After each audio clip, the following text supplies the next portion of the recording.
नातेदार, रिश्तेदार, कुटुंब, कबीला, मेरा अपने लोग जो रहते हैं, इनका मन बड़ा चाहिए।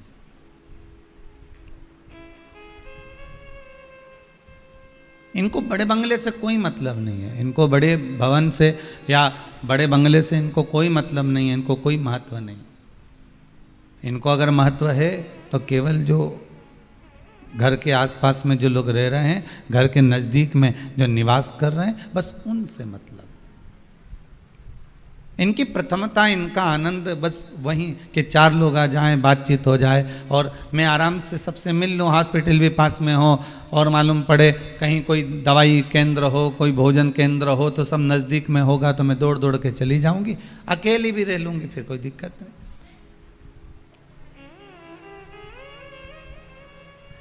कोई भगवान से पूछे एक बार जाकर, आप सबसे भी निवेदन है कभी एक बार भगवान से जाकर बात करना हो कि भगवान से पूछना, भगवान आपको मंदिर ज़्यादा पसंद है कि मनुष्य का मन ज़्यादा पसंद है? भगवान क्या जवाब देंगे? बोलो, जम के बोलो जरा, जितने आस्था पर कथा सुन रहे हो। भगवान क्या जवाब देंगे? भगवान से पूछा जाए कि तुम्हें मंदिर ज़्यादा प्रिय है कि मनुष्य का मन, हृदय ज़्यादा प्रिय है? पसंद क्या है तुम्हें रहने के लिए? तो भगवान कहेंगे अगर मुझसे पूछते हो तो मुझे तो मनुष्य का मन पसंद आता है कि जिसके भीतर मैं बैठ जाऊं। तो भगवान से पूछा कि तुम्हें मनुष्य का मन क्यों पसंद आता है? तो भोलेनाथ जी बोले, मंदिर में मनुष्य की चलती है और मन में मेरी चलती है। मन में मेरी चलती है। मंदिर में आप जैसा कहोगे ना, जरा ये दीवार पे एक फोटो टांग देना, जरा इधर से पोछा लगाते हुआ ना, इधर पानी रख देना, इधर से बाल्टी रख देना, पंडित जी सुन रहे हो जी, यहाँ से उठाकर उधर रख देना, और वो काम वाला आए तो उसको कहना कि इधर से झाड़ू लगाते उधर चल जाए। वहां मनुष्य की चल रही है, वहां ट्रस्टियों की चल रही है, वहां दूसरे की चल रही है। भगवान कहते हैं मुझे मंदिर नहीं, मुझे मन चाहिए। मन मेरी पसंद का होना चाहिए, क्योंकि उस मन में मनुष्य की नहीं चलती है।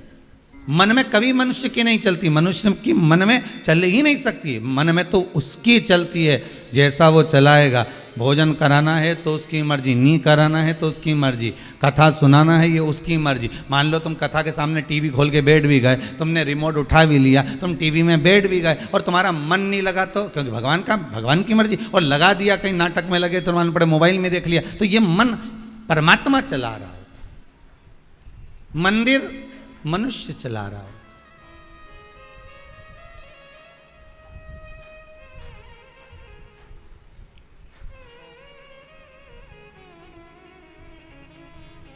बस भगवान से यही कहना हमें कि प्रभु अगर आपको मंदिर प्रिय नहीं तो हमारा मन प्रिय हो।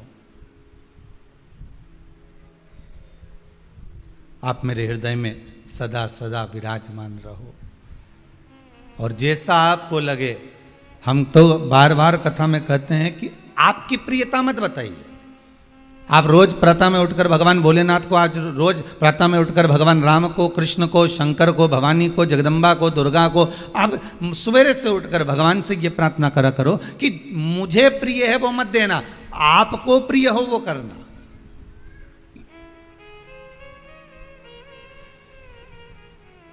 क्योंकि हम बच्चे हैं। अगर बच्चों, और एक बच्चे को आप ले गए टॉफी की दुकान पर, एक बच्चे को ले गए किराने की दुकान पर, और दुकान वाले ने कहा आज मैं बड़ा प्रसन्न हूं, मैं बड़ा प्रसन्न, आज ये बर्नियां रखी हैं टॉफी की, तुम्हारे साथ में जो छोटा बच्चा आया उससे निवेदन है कि इसमें से टॉफी निकाले। छोटा बच्चा कितनी टॉफी निकालेगा? छोटा बच्चा कितनी टॉफी निकालेगा? जितनी उसके छोटे छोटे से हाथ में जितनी आएगी उतनी उठा लेगा। और अगर बड़ा कहीं का व्यक्ति होता तो वो इतनी सी टॉफी उठाता? कोई कह दे कि किराना की दुकान में से, ये दुकान में से आप सामान उठा लीजिए, तो वो सबसे पहले तो टॉफी तो उठाता ही नहीं, अगर उठाता तो उसमें से काजू बादाम अखरोट इलायची ने लौंग ने सारा केसर ने इत्र ने सब काम की सामान उठा के अपना अपना जेब में रख लेता। एक बार एक राजा ने अपने नगर में सूचना कर दी कि जिसको मैं कल दरवाजा बड़ा खोलूंगा, मेन दरवाजा खोल दिया जाएगा, जो जिस चीज को छुएगा उसको वो चीज दे दी जाएगी।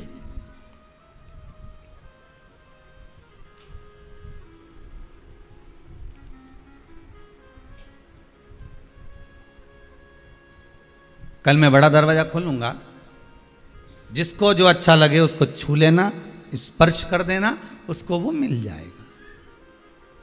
अब राजा ने दूसरे दिन दरवाजा खुलवाया, सब दौड़ दौड़ कर गए। किसी ने राजा का हाथी, किसी ने घोड़ा, किसी ने माला, किसी ने कंठी, किसी ने सोना, किसी ने चांदी, किसी ने हीरा, किसी ने बीठी, किसी ने अंगूठी, किसी ने कड़ला, किसी ने महल, किसी ने सिंहासन, जिसको जो पसंद आया सबको स्पर्श कर दिया।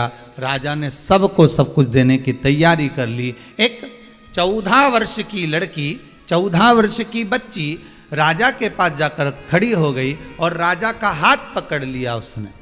राजा का हाथ पकड़ा तो राजा कहता है तुम मेरा हाथ पकड़ के यहाँ क्यों खड़ी हो बेटा? एक काम करो, इतना सारा सामान है, तुम भी कुछ छीलो, तुम भी कुछ स्पर्श कर लो, जिससे तुम स्पर्श करोगी तो तुम्हें वो वस्तु मिल जाएगी, तुम्हारा बुढ़ापा आराम से निकल जाएगा, तुम्हारी जिंदगी आराम से निकल जाएगी, तुम वस्तु को छुओ। तुम मुझे स्पर्श क्यों करी हो? तुम मेरा हाथ क्यों पकड़ी हो? तुम जाओ और वस्तु का स्पर्श करिए, जाओ और वस्तु को छुओ। वो 14 साल की बच्ची ने राजा से कहा महाराज, अगर हाथी को छूंगी या सोने की माला को पकड़ूंगी या हाथ के कड़े को पकड़ूंगी या पाँव की पायल को पकड़ूंगी या हीरे के मुकुट को पकड़ूंगी तो ये हीरे का मुकुट तो 2, 4, 8 साल में, 10 साल में, 20 साल में, 25 साल में, 15 साल में बेच बेच कर खा जाऊंगी, पर आपका हाथ इसलिए पकड़ रखा है जब राजा ही मेरा हो जाएगा तो ये वस्तुएं तो खुद मेरी हो जाएगी। संसार का हर व्यक्ति वस्तु पकड़ने का प्रयास कर रहा है, संसार का हर व्यक्ति वस्तु छूने का प्रयास कर रहा है। हे भगवान, मुझे इतना बड़ा प्लाट है उसमें मकान बना दो, हे भगवान मुझे कहीं से मकान दिला दो, हे भगवान बहू को छोरा हो जाए, हे भगवान ऐसा हो जाए, हे भगवान वैसा। भगवान से हम जो मांग रहे हैं केवल हम वस्तुओं को छू रहे हैं, पर हमने भगवान से ये नहीं कहा। भगवान बोले बाबा बहुत दिन हो गए, तुम मेरा घर का रास्ता भूल गए हो, चलो आज कुबेर भंडारी एक कुबेरेश्वर महादेव, बहुत दिनों से तुम यहाँ रह रहे हो, एक काम करो ना, अब हमारे घर चलिए, हमारे पास चलिए, चलो अपन अपने घर चलते हैं, थोड़ा दिन अब हमारे यहाँ पर निवास करना, चलो हमारे साथ। कभी हमने शंकर से कहा, कभी हमने राम से कहा कि बहुत दिन से अयोध्या में रह लिए।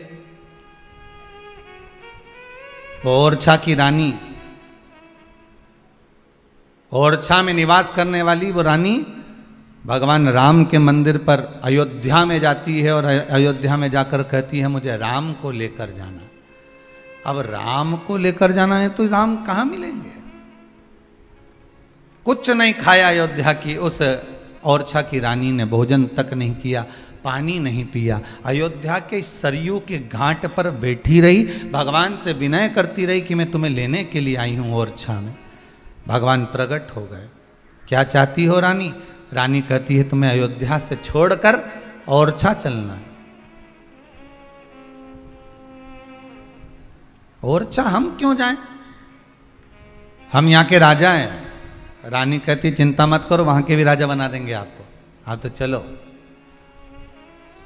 हम चलेंगे तो सही, पर हमारी मूर्ति को तुमने कहीं रख दिया तो वो उठेगी नहीं, ठीक है? रानी गोदी में लेकर भगवान राजा राम को लेकर चली, ओरछा में पहुंची। नगर में खूब आतिशबाजी हुई, खूब नगर में डोंडी बंधी, खूब उत्साह हुआ कि आज रानी भगवान राम को लेकर आ गई, आज अवध का राजा, आज ओरछा का राजा बन रहा है।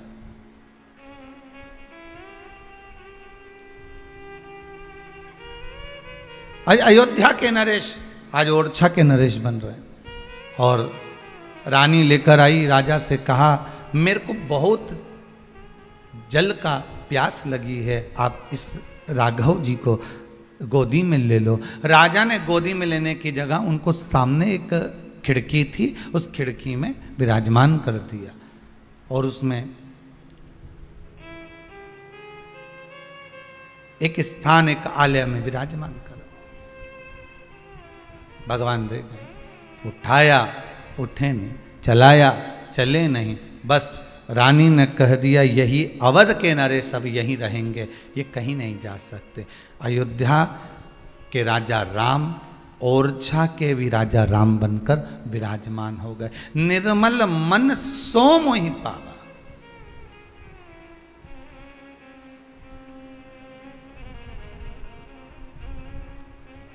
शिव अकेले नहीं आते हैं।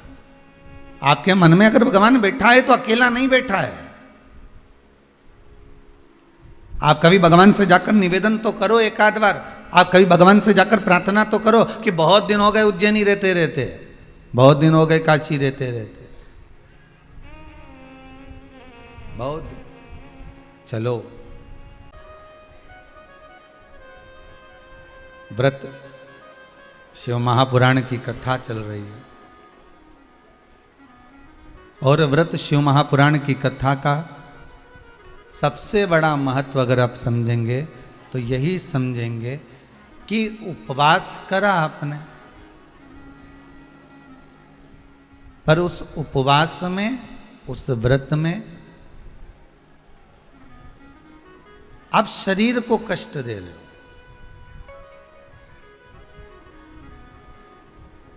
इंद्रियां आपकी डोल रही है, वो भगवान में नहीं जा रही।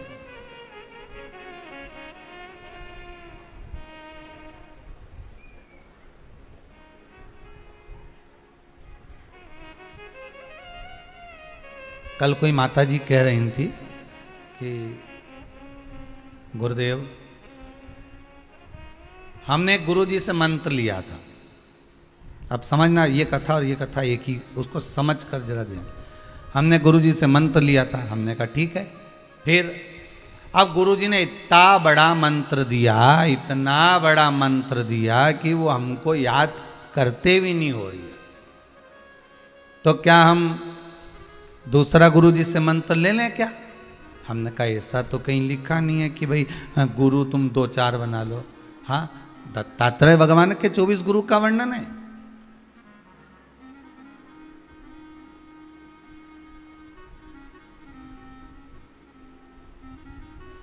वो चलेगा, पर यहाँ दूसरा गुरु बनाओ ये हम नहीं कर सकते। नहीं, हमने तो एक महाराज जी से पूछा था, उन्होंने कह दिया था कि पीपल का पत्ता पे वो गुरु जी का नाम लिख लो, उसके पानी में छोड़ दो, गुरु मंत्र गया। हमने कहा ऐसा कैसे गया भाई? ऐसे तो तुम गुरु जी को उठा के पानी में छोड़ दो, गुरु जी गया। ऐसे कहने से तुम्हें किसने अकल दी है, बुद्धि, कि पीपल का पत्ता पे गुरु जी का मंत्र लिख लो ने, नाम लिख लो ने, वो के पानी में, बहता पानी में छोड़ दो ने, मंत्र गया तो समझ लो बस दूसरा गुरु जी का मंत्र ले लो। हमने कहा इतना बड़ा मंत्र है, ठीक है, जो गुरु ने दिया गुरु जी के पास जाओ और उनसे निवेदन करो कि हमको छोटा मंत्र दे दो, गुरु जी छोटा दे दे। बहुत सहज भाषा में समझिएगा इस व्रत शिव महापुराण कथा को, कि व्रत बहुत बड़ा है, बहुत बड़ा व्रत है, तो उसको छोटा करने का भी तो तरीका शास्त्रों में कहा गया है। गुरुजी, हरतालिका तीज का व्रत इतना भारी होता है, करवा चौथ का व्रत इतना भारी होता है, तीज का व्रत इतना भारी होता है कि हम कुछ भी नहीं खाते, यहां तक कि मुख में जल भी आता है ना तो उसको भी हम निगल नहीं सकते।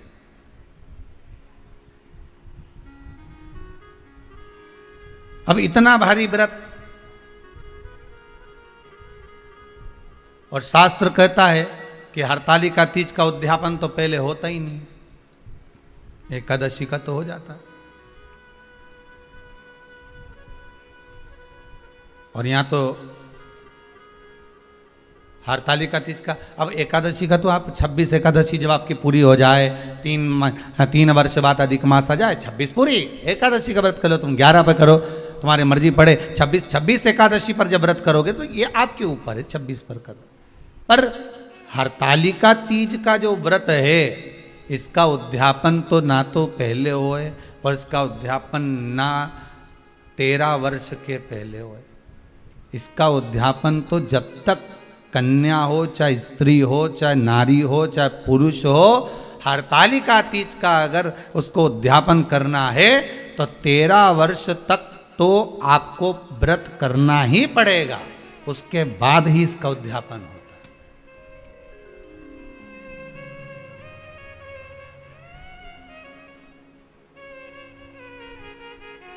नहीं तो कहीं कहीं की माताएं तो बड़ी होशियार सोच के बैठी थी कि अब की साल उद्यापन कर, तो 13 वर्ष अगर आपके हो गए व्रत करते करते हरतालिका तीज का।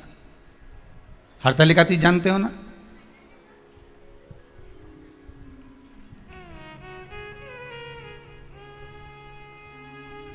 तेरह वर्ष अगर आपके हो गए भगवान की भक्ति को धारण करते करते, 13 वर्ष अगर आपके हो गए हैं भगवती स्मरण करते करते, उसके बाद में आप बड़े प्रेम से, बड़े आनंद से आप व्रत का उद्यापन करो, कोई मना नहीं। पर यदि आप उद्यापन कर रहे हो और आपका मन है कि मुझे उद्यापन करना ही है, तो 13 वर्ष तक जिस भाव से आप भगवान का व्रत कर रहे हो, साधना कर रहे हो, स्मरण कर रहे हो, उसी भाव से आप उसको करें।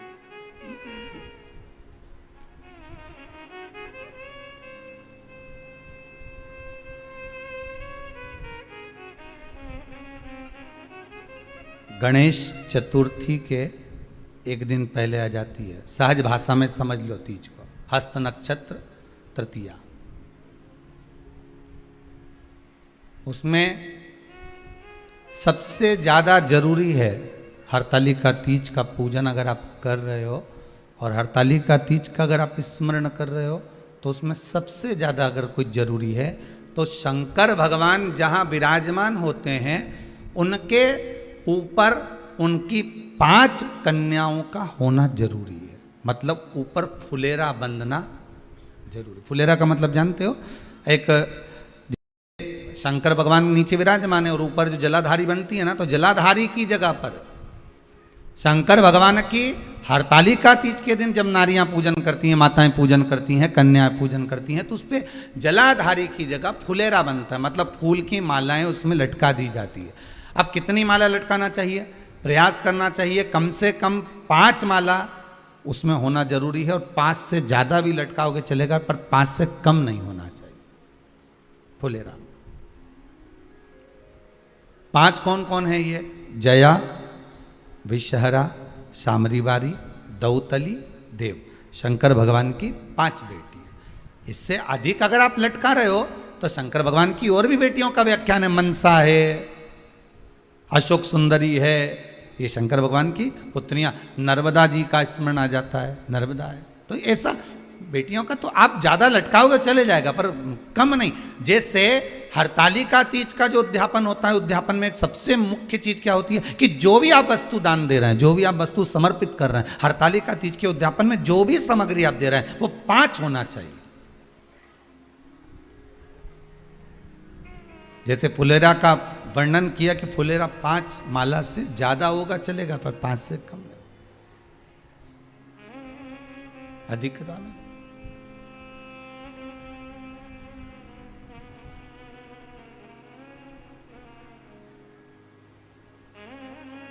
सबसे पहली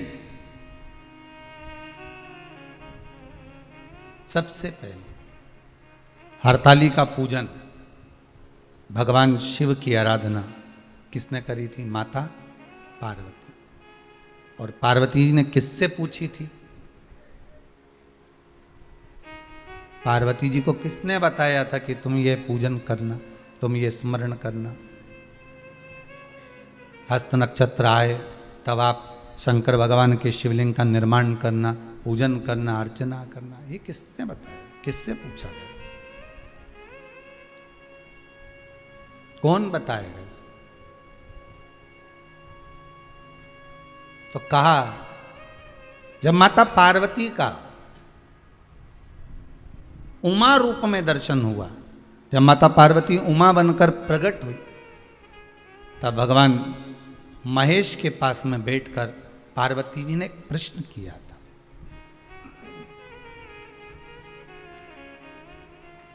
पार्वती जी भगवान शिव से एक प्रश्न कर रही, महेश भगवान से एक प्रश्न कर रहे, भोलेनाथ प्रभु शंभु शंकर, हे दयालु करुणा सागर, कृपा करने वाले त्रिकालदर्शी कैलाशी, हे शिव करुणा करिए और मुझे आप इतना सा बता दीजिए कि मैं जितनी जन्म लूं, मैं इस मृत्यु लोक में जितनी बार आऊं, मैं इस भूमि पर जितनी बार जन्म लूं, अवतरण हो मेरा, जन्म हो मेरा, मैं जितनी बार प्रकट हूं इस पृथ्वी पर, आप मेरे पति बनकर मुझे मिले, उसके लिए मैं क्या कर सकती हूं? मैं क्या करूं?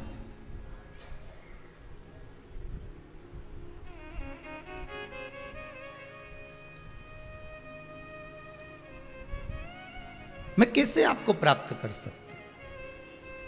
अब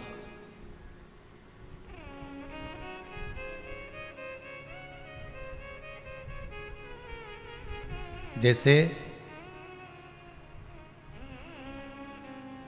सबसे पहली करवा चौथ की पूजन किसने करी थी?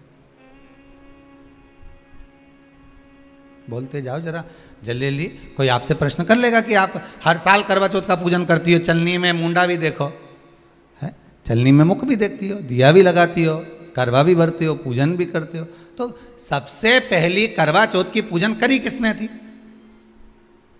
तो शास्त्र कहता है सबसे पहली करवा चौथ की पूजन माता द्रौपदी ने करी थी। किसने करवाई थी? तो कहा भगवान कृष्ण ने करवाई थी। क्यों करवाई थी? तो कहा अर्जुन द्रौपदी को छोड़कर नीलगिरी पर्वत पर तप करने चले गए थे।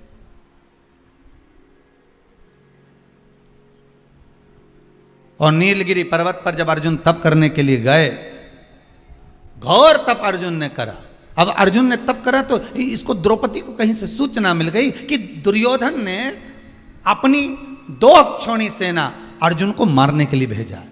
अब व्यक्ति अगर नेत्र बंद करके बैठा है, साधना में बैठा हुआ है, तप में बैठा हुआ है, अपनी भक्ति में बैठा हुआ है, और कोई आया पीछे से और उसने वार कर दिया तो किसको मालूम पड़ेगा?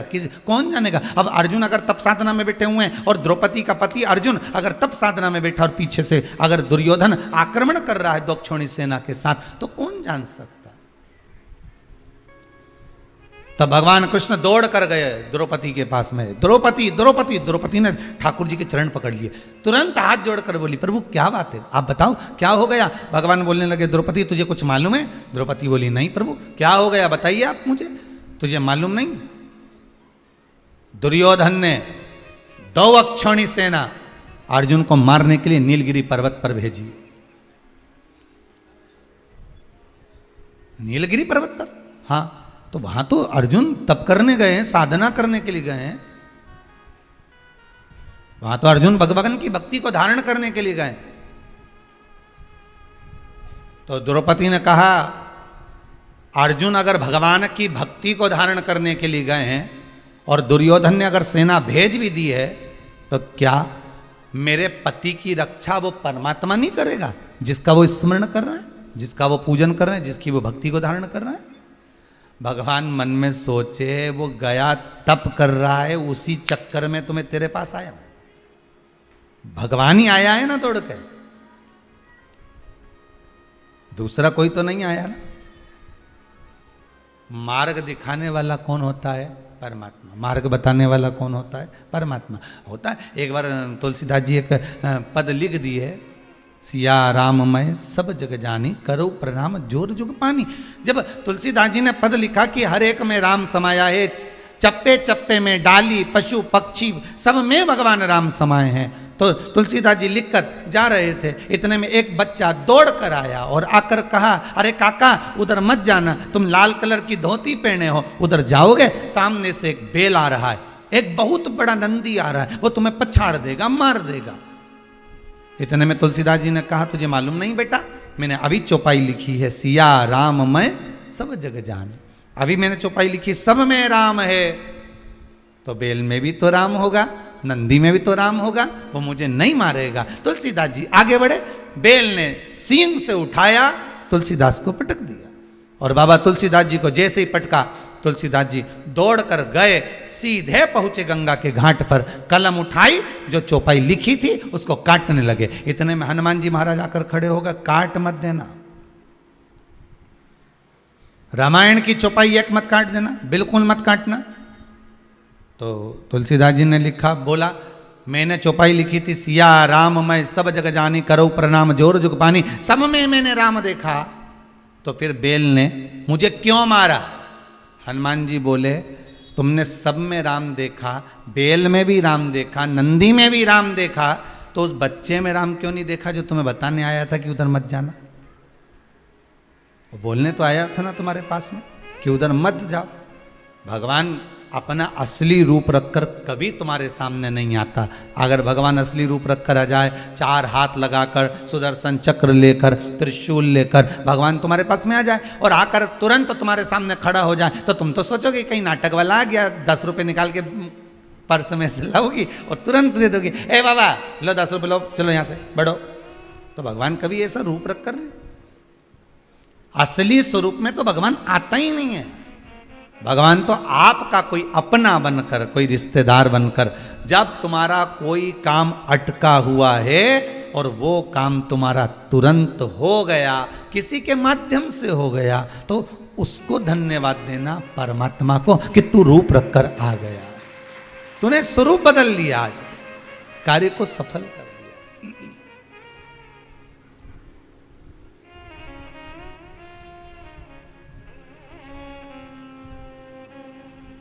उसको धन्यवाद दे सकते हो आप।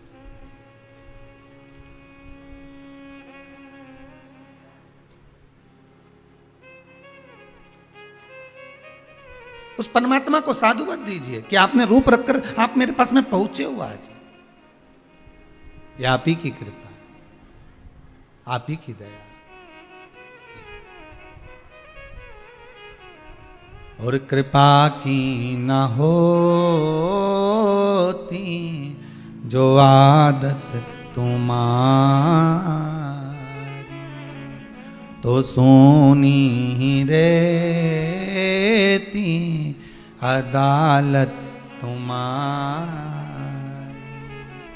गरीबों के दिल में जो जगह तुम न पाते, तो किस दिल में होती इबादत तुम्हारी।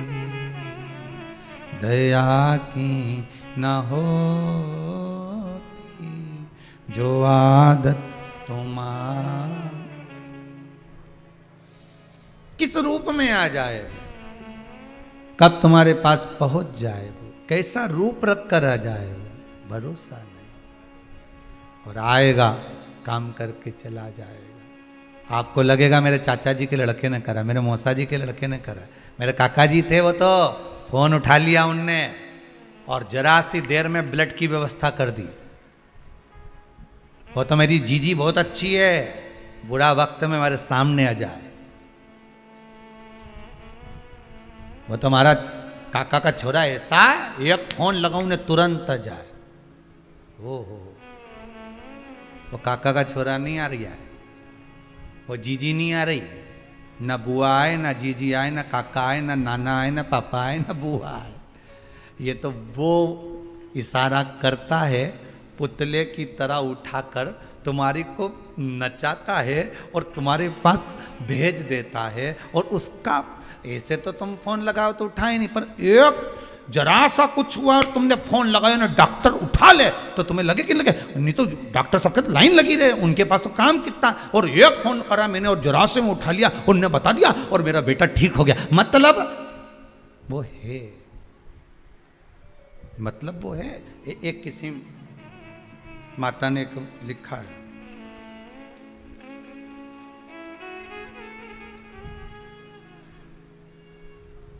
ये शायद दीप्ति जी अग्रवाल हैं, कोई इंदौर से बैठी हैं कहीं, उन्होंने लिखा है, मेरे पेट में गठान थी,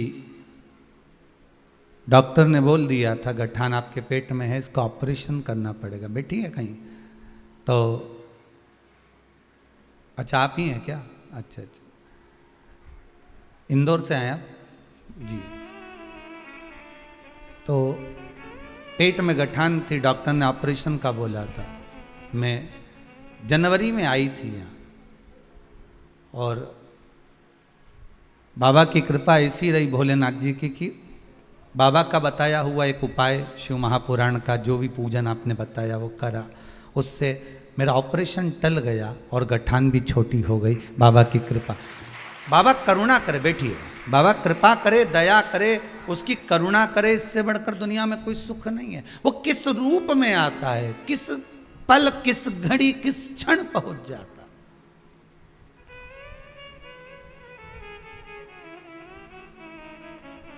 कल भी कथा में कहा था, आज फिर कहते हैं, ना तो यहाँ से कोई दवाई दी जाती है, ना कोई भभूति दी जाती है, ना कोई मौली, ना घंटा, ना कोई तिलक, ना कोई छापा। आप कहीं जाओगे तो वहाँ तिलक छापा भी लगे, और भाव अगर आपका शुद्ध है, निर्मल भक्ति है आपकी, तो भगवान आ जाएगा। आपको ना तो कोई डोरा बांधना पड़ेगा, ना आपको कोई भभूति खाना है, ना आपको कहीं जाना है। आप तो दिल से उसको पुकार लो, वो तुम्हारे पास दौड़ कर आ जाएगा, पर रूप बदल कर आएगा। तुम्हारा काका जी बन के, ने नाना जी बन के, ने बुआ जी, ने फूफा जी बन के, ने चाचा जी, ने पापा जी, सब बन के आएगा, रूप रख कर आएगा। तुम्हें लगेगा कि ये हमारा काका जी ने बहुत बड़ा काका जी, तुम्हें लगेगा हमारा मामा जी ने फोन, मामा जी फोन नहीं उठाया, उठवाया उसने।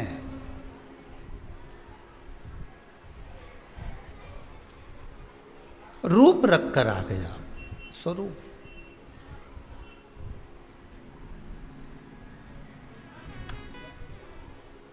द्रौपदी को अगर व्रत करवा रहे हैं तो कौन करवा रहे हैं? भगवान कृष्ण। द्रौपदी कर रही है, मेरा पति तप करने गया है, साधना करने गया है, और अगर मेरे पति अगर तप साधना करने गए हैं तो उसकी रक्षा भी तो भगवान को ही करना चाहिए। मान लो अगर तप साधना करने गए हैं तो रक्षा भी तो मेरा भगवान ही करेगा। तो भगवान कृष्ण मन में सोचे, मैं ही तो खड़ा हूं, मैं स्वयं तो खड़ा हूं।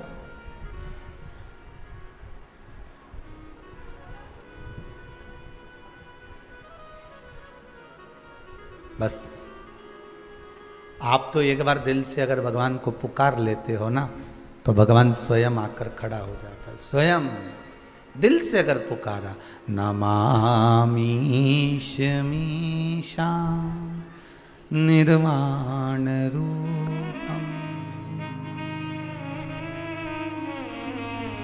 ब्रह्म, दिल से पुकारा उस परमात्मा को, क्यों नहीं आएगा?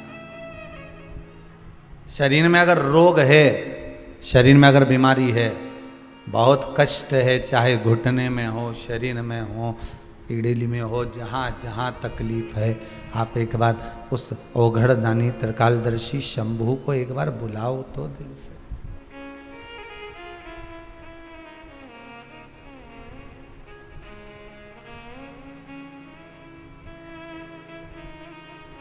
उसको आप बोलो, मेरे राम को, मेरे कृष्ण को, मेरे शिव को एक बार दिल से पुकारो तो।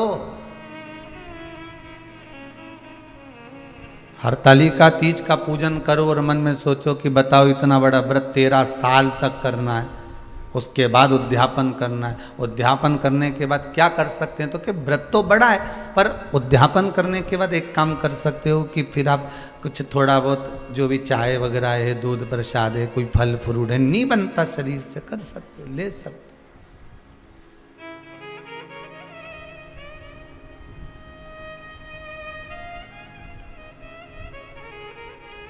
तो सबसे पहले करवा चौथ का व्रत किसने करा था? माता द्रौपदी ने। किसने करवाया था?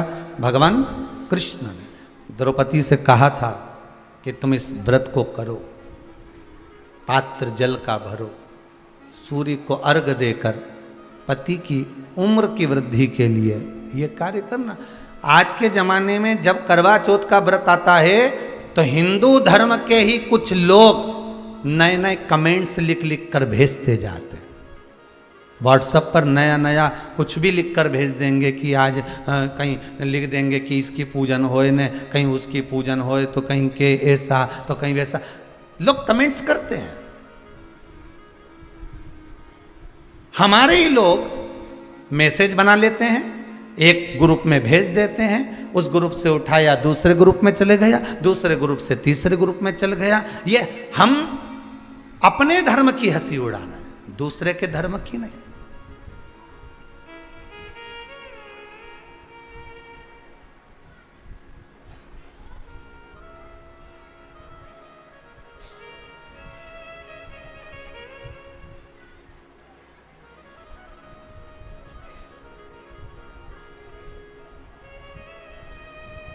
आज एक देश ने दूसरे देश पर आक्रमण करा, आपने अखबार में पढ़ा होगा, टीवी में देखा होगा, और वहाँ वो तालिबान आदि विराजमान हो गया। पढ़ा कि नहीं पढ़ा, देखा कि नहीं देखा, सुना कि नहीं सुना, टीवी पे सुना ना।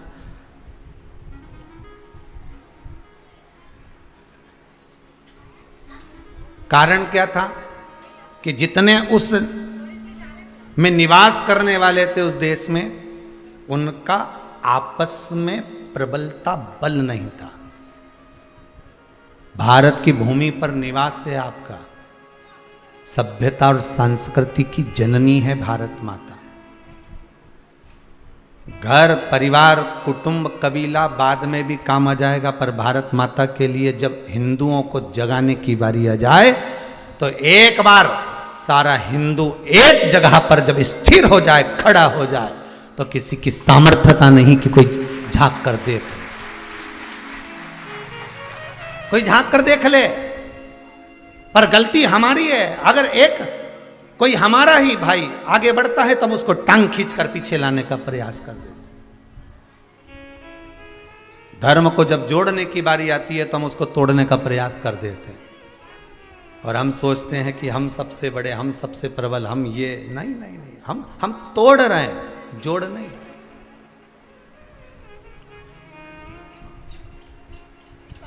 हमने उसको जोड़ने का प्रयास किया, जोड़ने का प्रयास।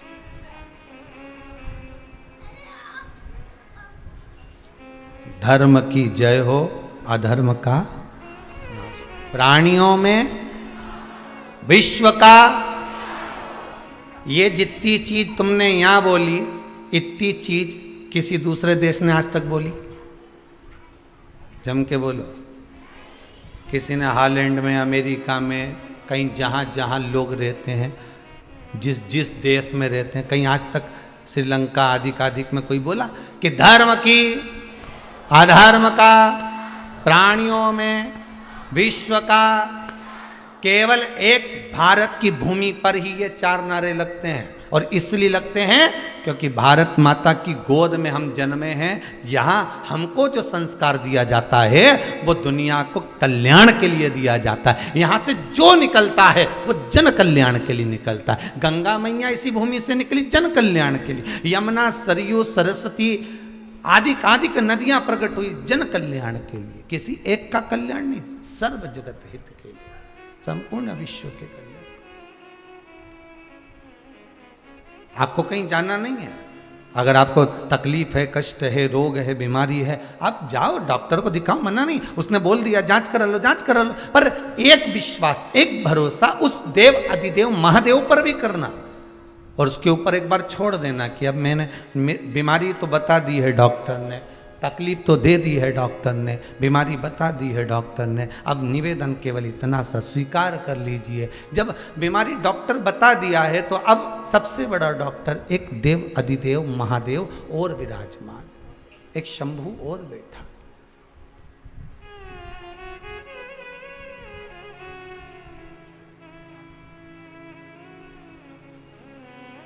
और माना भगवान से अपना दोष भी कहना कि माना हम दोषी हैं, कि माना के मैं पतित बहुत हूँ।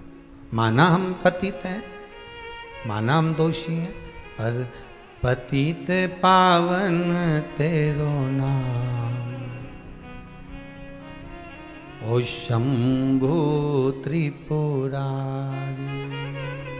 बस तेरा नाम भी तो पतित पावन है। हम पतित हैं तो तू पतित पावन है।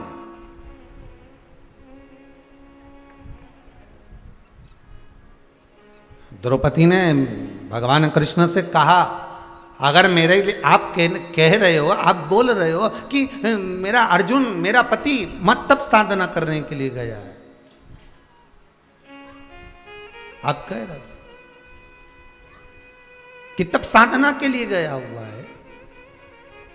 और दुर्योधन ने अगर सेना भेज दी है तो उसमें मैं एक बात तो कहूंगी कि जिसका तप कर रहे हो, जिसकी साधना कर रहे हो, वो बचाएगा कि नहीं बचाएगा? वो बचाएगा कि नहीं बचाएगा?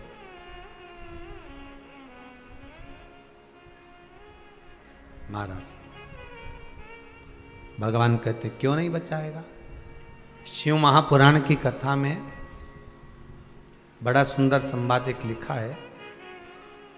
यदि व्यक्ति 24 घंटे भगवान का नाम नहीं ले, मात्र एक क्षण भगवान का यदि वो नाम ले लेता है, कितना क्षण?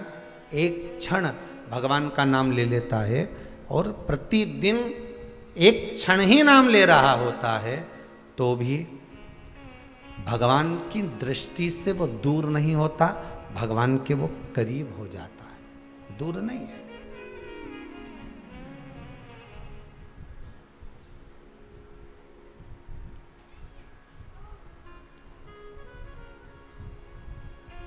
थोड़ा सा पानी लेकर जाइएगा और सरल भाषा में समझिए, थोड़ा सा जल लेकर जाइएगा।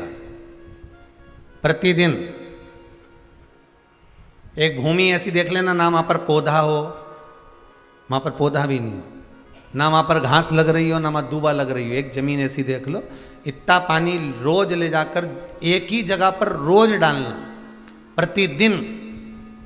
ना वहां पर घास हो, ना वहां पौधा हो, ना वहां पर कुछ बीज हो, तुम रोज पानी डालना, अपने आप वहां पर कुछ ना कुछ तो अंकुरित हो ही जाएगा। और प्रैक्टिकल करने में क्या जाता है भाई? सियोर वाला महाराज बोला है तो प्रैक्टिकल तो करो कि एक जगह ऐसी ढूंढ लो जहां पर मिट्टी में कोई बीज भी नहीं है, कोई पौधा भी नहीं है, कोई दुर्बा भी नहीं, कोई घास भी नहीं। हम तो रोज थोड़ा सा पानी ले जाकर डालो, रोज पानी ले जाकर डालोगे तो वहां कुछ ना कुछ तो अंकुरित हो ही जाएगा, कुछ ना कुछ तो थोड़ा ना थोड़ा अंकुरित हो जाएगा, कुछ निकल ही जाएगा। कुछ एक छोटा सा पौधा निकलेगा जरूर, एक घास निकले, एक दुर्बा निकले, कुछ भी निकले, पर निकलेगा, वो निकलेगा जरूर, प्राप्त जरूर होगा। उसी तरह आप रोज रोज एक बार अगर परमात्मा को याद कर रहे हो, रोज रोज अगर भगवान को एक बार आप स्मरण कर रहे हो, तो ये पक्का है कि प्रेम का अंकुरित, प्रेम का कोई पौधा और भगवान की करुणा और आशीर्वाद का पौधा प्रकट जरूर हो जाएगा, ये पक्का है। आप उसका स्मरण तो करो।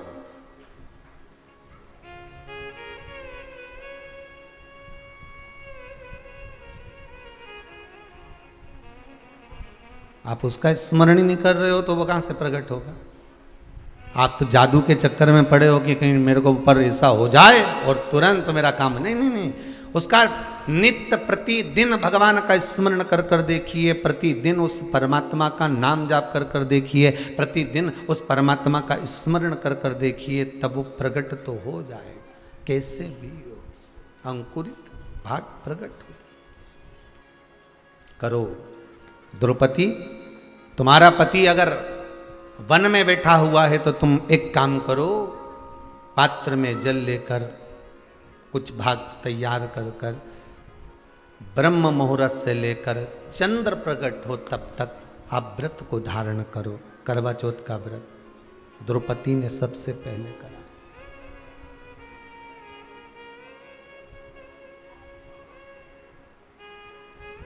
जिस कामना से सेना गई थी दुर्योधन की, कहते हैं द्रौपदी ने जब व्रत धारण कर लिया था और जो सेना कामना लेकर गई थी कि अर्जुन को मार देना है एकांत में, मालूम पड़े अर्जुन जहां तप कर रहे थे वहां किसी प्रकाश को देखा गया, इतना तेज प्रकाश था कि उस प्रकाश की गर्मी जो होती है, प्रकाश होता है तो गर्मी होती है, पर उस प्रकाश की ठंडक इतनी थी कि जितने अर्जुन को मारने के लिए गए थे वो सब की सब वापिस आ गए, पुनः वापिस।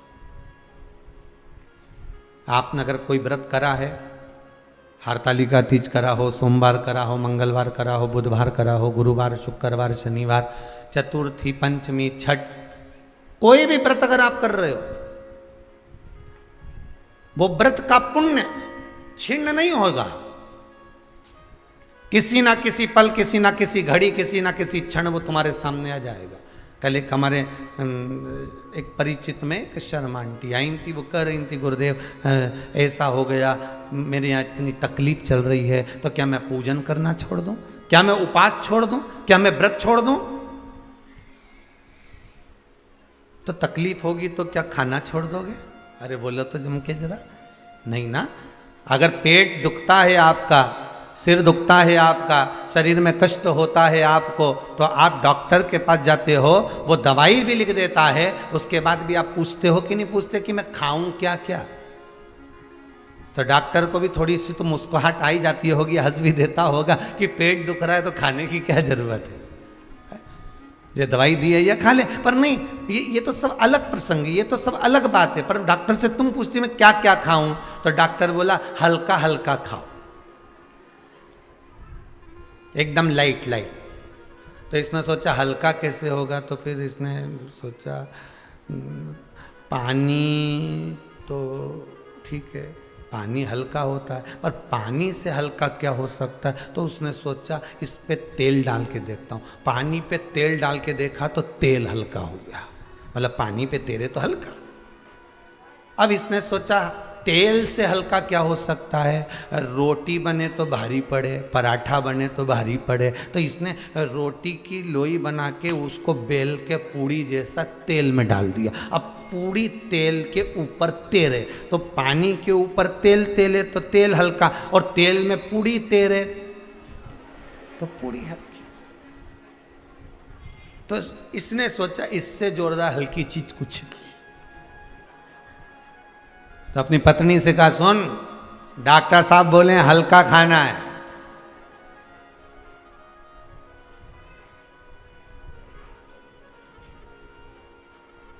डॉक्टर साहब बोले हल्का खाना है, तो पत्नी बोली मैं तुम्हारे लिए थूली बना लूं। तो दलिया, थूली, वो गेहूं पीसी हुई, तो थूली बना लूं। पति बोला मूर्खों जैसी बात करे कि थूली तो भारी होती है। तो क्या भारी कैसे होती है? कि बना के देख अच्छा। अब उसने थूली बनाई। अब पति ने कल ला जरा कटोरा में दूध लेकर आ, और कटोरे में दूध लाई, जो थूली डाली तो थूली नीचे बैठ गई। ये देख भारी है कि नहीं। अब मैं तुझे हल्की चीज बताता हूँ, चल। अब एक चम्मच तेल ला, हाओ, कटोरा में पानी ला, पानी के ऊपर डाला तेल, देख हल्का है कि नहीं तेल, हाओ। अब इसी तेल में अब तू पूड़ी तल, रोटी बनाकर उसको तल, तो क्या देख ऊपर तेल रही कि नहीं तेल रही पूड़ी, बस ये सबसे हल्का, ये मुझे खाना। पत्नी भी माथा पकड़ के बैठ गई, पक्का बेहरू है। अब हल्का, इससे हल्का कहां ढूंढोगे? नहीं नहीं, हम क्या खाएं? शरीर में कष्ट है, तो पूछ रहे हैं डॉक्टर से कि हम खाएंगे क्या? उसी तरह कई लोग कहते हैं अगर हमारे जीवन में कष्ट आ गया, रोग आ गया, बीमारी आ गई, तकलीफ आ गई, तो क्या हम भगवान का व्रत छोड़ दें, हम पूजन करना छोड़ दें? नहीं। अगर रोग उसने दिया है, कष्ट उसने दिया है, बीमारी उसने दी है, तो दवा भी वही देगा। तेरे मंदिर में आना मेरा काम है, मेरी बिगड़ी बनाना तेरा काम। ये आगे तेरी मर्जी। तेरी चौखट पे मैं तो आ ही गया, ओ मुझे दर्शन दिखाना तेरा काम है, मेरे दुख को मिटाना तेरा काम है, मेरी झोली भर जाना तेरा। ये तुम्हारे ऊपर है। पार्वती जी ने जो प्रसंग छेड़ा है,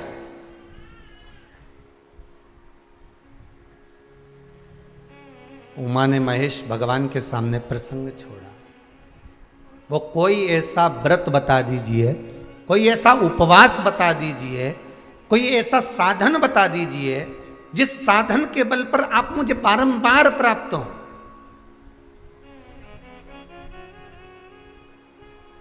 कौन सा व्रत करूं जिससे मुझे आप मिल जाएं बार बार, जितने जन्म लूं उतनी बार आप ही मिले, आप ही।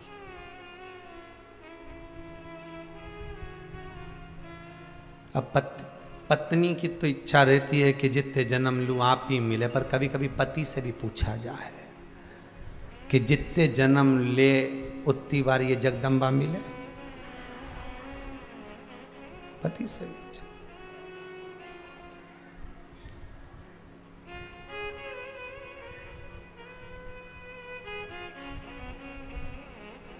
तो भगवान भी कह देगा मिलेगी तो यही, पर थोड़ी डिजाइन चेंज कर दूंगा। तो फिर पति भी बोला डिजाइन भले मत चेंज कर जे, पर इसका बुद्धि चेंज कर, और कहीं नहीं चाहिए, डिजाइन तो चलेगी यही है। पर साड़ी वही की वही चलेगी, पर थोड़ा सा पैटर्न चेंज कर दो, नीचे थोड़ी सी गोटा जड़ी लगा दो तो थोड़ी सी ठीक दिखे, बस ये है अच्छी, ठीक है, कई दिक्कत नहीं है, बहुत बढ़िया काम भी सब करे ने, पूरा परिवार के संभाल के चले ने, आगे आगे बढ़ के करे ने, कोई नहीं करे ने, 10-20 का खाना अकेली बना ले, ये अकेली खिला दे, दमदार है, बाजार भी अकेली चली जाए, सब कुछ अच्छा है, इसमें कोई कमी नहीं है, एक रत्ती की कमी नहीं इसमें, फिर क्या दिक्कत है? बस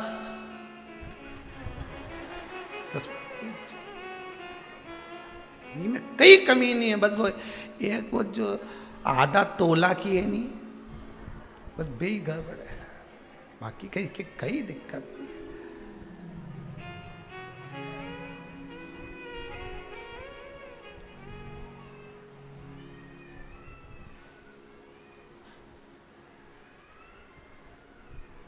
वो कहते हैं ना, यदि अपनी आंखें निगाहें, आज के जमाने में वाणी ऐसी बोलिए जो जम के झगड़ा, और उससे मत बोलिए जो तुमसे तगड़ा, उससे ना बोलिए, प्रेम की वाणी बोलो।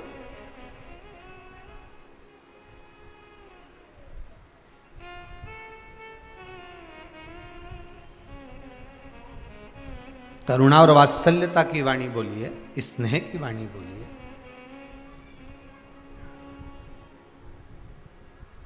समझने वाला व्यक्ति कुछ भी समझे, पर आपकी वाणी की मिठास पूर्ण होना चाहिए। अब समझने वाला तो कुछ भी समझ जाता है। एक दो व्यक्ति जा रहे थे, बेचारे ठंड का समय था, बहुत तेज ठंड पड़ रही, अब ठंडी इतनी पड़ रही, और बेचारा पीछे वाला तो हवा में बच जाए, पर जो आगे बैठा था उसको तो बेचारे को ठंड लगे। अब वो पहना था कोट, अच्छा बढ़िया कोट, अब कोट तो पहना था पर उसकी बटन नहीं लग रही थी। अब इसने सोचा अब क्या करूं, सामने से हवा आ रही, करा क्या जाए। तो इसने बेचारे ने पीछे वाले का कहना माना और इसने कहा कि एक काम कर, कोट को उल्टा पहन ले। अब ये गाड़ी रोका, रोक के कोट को निकाला, निकाल के कोट उल्टा कर लिया। तुमने भी देखा होगा, कोई कोई पहन लेते। अब आगे से प्लेन हो गया, पीछे से बटन हो गई, कोट उल्टा। 8-10 किलोमीटर चले थे और पत्थर पे गाड़ी चढ़ गई, दोनों नीचे फिका गए। अब दोनों नीचे फिकाए तो कुछ गांव के लोग वहाँ के मोहल्ले के आ गए, आते से इन्हें उठाया, उठाते से ही इन्होंने बेचारा जो गाड़ी चला रहा था इसको देखा, देख के सब की सब घबरा गए। बेचारा बताओ, वो पीछे वाला तो ठीक है पर आगे वाले की तो मुंडी बेचारे की उल्टी हो गई। अब सारे ने मिलकर एक विचार करा, अपन ने अपनी जिंदगी में कोई पुण्य नहीं करा, पर आज एक पुण्य करेंगे, इसकी मुंडी सीधी कर देंगे, इसका जो मुंह है वो सीधा करना है। तो 4 ने तो नीचे से पकड़ा और एक ने जो मुंडी घुमाई, अभी तक तो जिंदा था, बापड़ा निपटी गया, ले अभी तक तो जिंदा था, चले गया। तो तुम बोलो, प्रेम की वाणी बोलो, समझने वाला जो समझे वो अपने पर, अब नहीं समझने वाला तो मुंडी घुमाई दे, जो समझ गया होगा वो जानता होगा कि कोट उल्टा हो गया, कोट विपरीत है।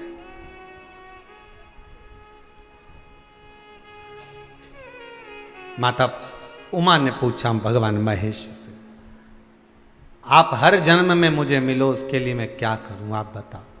भगवान शिव बोले, अये उमा सुन, हस्त नक्षत्र में जब तृतीया पड़े, तीज पड़े, भादो का महीना में, सुन, उस तीज पर जब तू मेरी आराधना रात्रि भर करे तो मैं तुझे हर बार प्राप्त होता जाऊं। अब दुनिया के लोगों कहते हैं कि पार्वती ने ही हरतालिका तीज का पूजन प्रारंभ करा था। केवल पार्वती ने नहीं, इससे पहले पार्वती माता के जितने अवतार हुए, हर अवतार में, हर जन्म में माता पार्वती, कभी उमा, कभी कात्यायनी, कभी कुष्मांडा, कभी चंद्रघंटा, कभी स्कंदा, कभी सती, जितने अवतार माता पार्वती के हुए, हर अवतार में माता पार्वती जी ने शिव को पाने के लिए हरतालिका तीज का व्रत धारण किया है, हर अवतार में।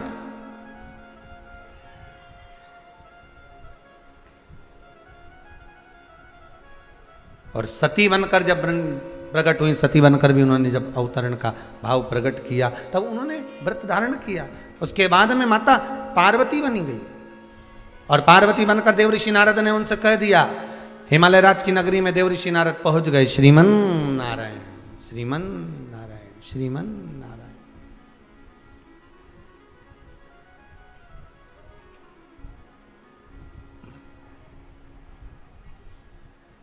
पहुंचे।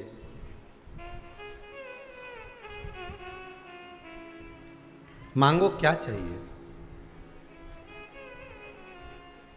हिमालय राज आज देवऋषि नारद से कहते हैं, आप पधारे, मुझे बहुत प्रसन्नता, आप पधारे, मुझे बड़ी प्रसन्नता है, पर मन की एक बात कहना चाहता हूं। मेरी बेटी का भाग्य बता दीजिए कि इसके भाग्य में क्या लिखा है। अब जगत जननी जगदम्बा माता पार्वती जी का भाग्य, और कोई पार्वती कोई साधारण है? मैनावती जिनकी माता हो। कौन मैनावती? पितरों की बेटी मैनावती जिनकी माता हो।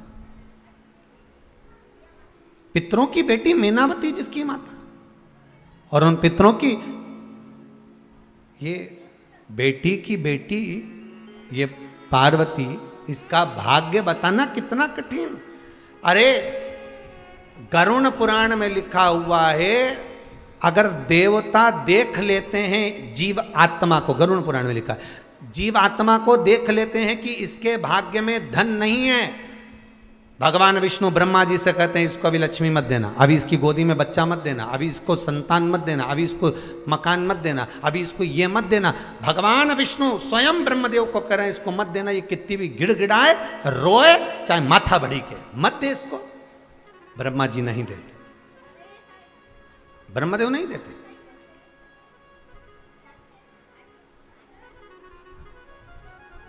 फिर वो रोती है, वो जीवात्मा फिर रोया, किसके आगे जाकर? अब भगवान ने नहीं सुनी, ब्रह्मदेव से कहा मत देना, अभी इसके भाग्य में भी ये सुख नहीं है, मत दो।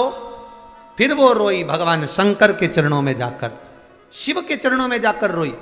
तो भगवान शंकर ने कहा क्या हो गया ये तो बताओ, हुआ क्या है? इसके भाग्य में संतान का सुख नहीं, इसके भाग्य में भूमि का सुख नहीं, इसके भाग्य में ये व्यापार आदि का सुख नहीं, ये कितना भी करेगा फिर खड्डे में आ जाएगा, इसको सुख नहीं है। तो शंकर भगवान बोले अगर इसके भाग्य में सुख नहीं लिखा तो इसके भाग्य में नहीं लिखा तो क्या हुआ?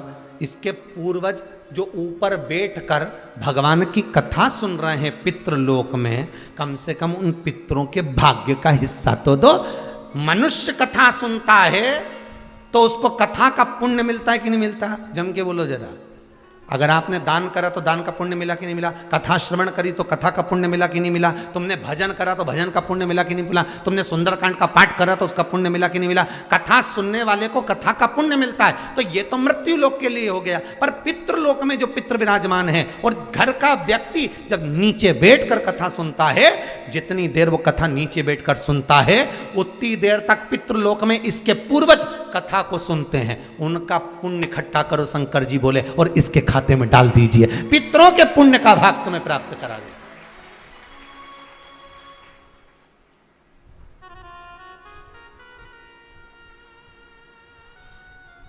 बहुत बड़ी बीमारी बता दी, बहुत बड़ी बीमारी।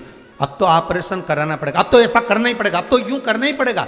हो इसका कोई दूसरा तरीका नहीं है क्या साहब?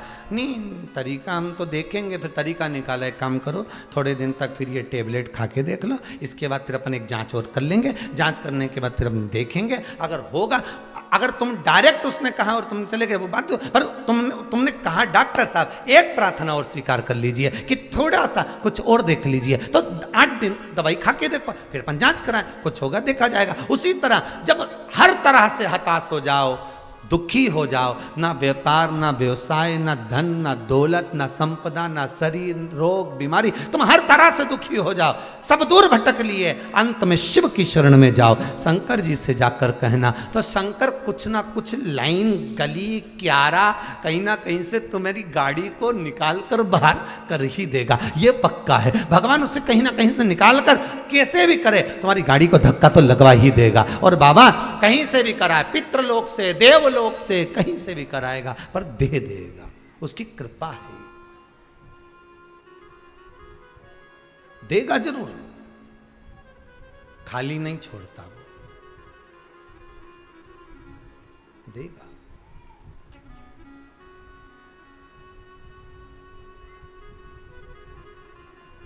देने में कमी नहीं रखेगा।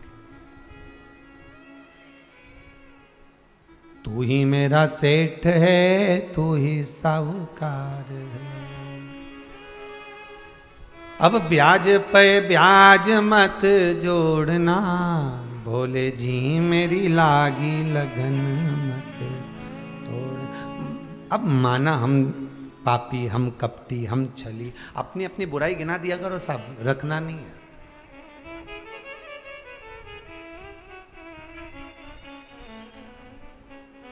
अपनी अपनी बुराई गिनाया करो, बिल्कुल आगे रह करो। भोले बाबा हम तो बहुत झूठ बोले हैं, भोले बाबा भूख लग रही थी ना, इसलिए सबसे पहले खा लिया।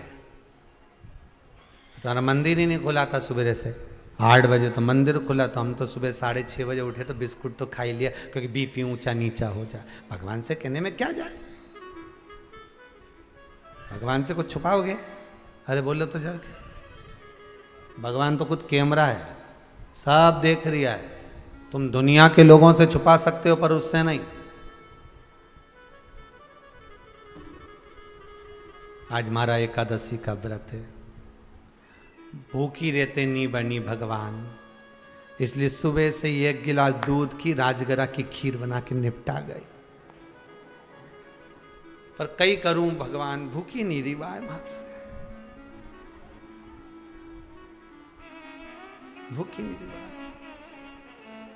कल कोई भैया पूछ रहे थे, गुरुजी हमारे यहाँ महाराज जी कथा करने आते हैं तो वो उपवास रखते हैं 7 दिन भागवत जी में, और वो एक टाइम भोजन करते, एक टाइम फलार करते। और एक महाराज जी पहले आए तो वो तो भोजन ही नहीं करते थे, फलार ही फलार करते थे। तो तुम क्या करते हो? हमने कहा दोनों टाइम खूब चरे, नहीं बने खूब। इस शरीर को जो बने वैसा करो। देखा देखी में, किसी के देखा देखी में एक ने रख लिया, देखा देखी में काम बिगड़ गया। और वो कथा याद करो ने, देखा देखी में लिखने को आ गया, कक्षा 8वीं का एग्जाम, एक के पीछे एक बच्चे बैठे, परीक्षा में ऐसे बैठे, लिखने को आ गया कि दिल्ली की सबसे बड़ी मीनार का नाम लिखो। आगे वाले ने लिख दिया दिल्ली में कुतुब मीनार है, पीछे वाले ने आगे वाले का देख के लिख दिया दिल्ली में कुतिया बीमार है। काम बिगड़ गया। अब याद इके भी था, याद इसको भी था कि दिल्ली में कुतुब मीनार बड़ी, पर इसने सोचा आगे वाला का देख के लिख दो, तो उसने लिख दिया ना कुतिया बीमार है। आगे वाला का देख के उसने थोड़ा गड़बड़ हुआ लिख दिया। देखा देखी में काम बिगड़ जाता है। कोई सोमवार का व्रत रख दिया, कोई मंगलवार का व्रत रख दिया, और कई नवरात्रे का व्रत रख रहे, हम तो एक लौंग पे करें, भूखे देखा लेकिन दूसरे दिन कर लिया एक लौंग पे, और ऐसी पड़ी हॉस्पिटल में कि नाक की भी लौंग बाहर। अब कई करे भाई एक लौंग पे व्रत कर, तो देखा देखी क्यों करो, तुमसे जितना बने उतना करो। कलयुग केवल नाम आधारा, सुमर सुमर नर उतरहि पार। तुमसे जितना बने, तुम भगवान का भजन करना है तो किसी के दिखावे में नहीं, किसी के उसमें प्रभाव में, तुम तो अपने मन से करो, तुम अपने मन से करो।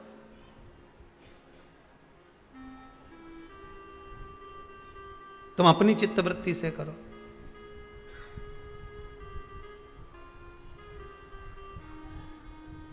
अब आप लोगों ने वो श्रावण के महीने की शिवरात्रि पर शंकर जी की पूजन करी, सबने अपने अपने घरे करी कि नहीं करी? बोलो ईमानदारी, करी ना? तुम्हारे यहाँ कोई पीला चावल देने गया था क्या? नहीं गया? नहीं कोई बोलने गया? नहीं। तुम्हारे हृदय में शंकर आया, तुमने करी। आज एक माता जी को यही थी, वो कह रही थी गुरुजी कई अनुष्ठान करवाया, कई शंकर जी की पूजन कराई, महारा तो सारा काम निपटी गया। कहाँ गई वो अम्मा? बैठी थी, मेरी लड़की का जॉब लग गया ने, उसकी सर्विस ऊंची हो गई ने, ये हो गया। कि शिव की भजन में, स्मरण में तुम दिल से अगर कुछ कर रहे हो, दिल से भगवान को पुकार रहे हो, तो वो कहीं पर कोई कमी नहीं रखता। बस उसको मन में बिठाकर, चित्तवृत्ति में बिठाकर, देखा देखी में नहीं। उसने देखा देखी में कुछ करा, अपने को नहीं करना देखा देखी में। देखा देखी में तो सारा काम बिगड़ी जाए, एक भी अच्छा काम नहीं हो देखा देखी में, एक भी नहीं।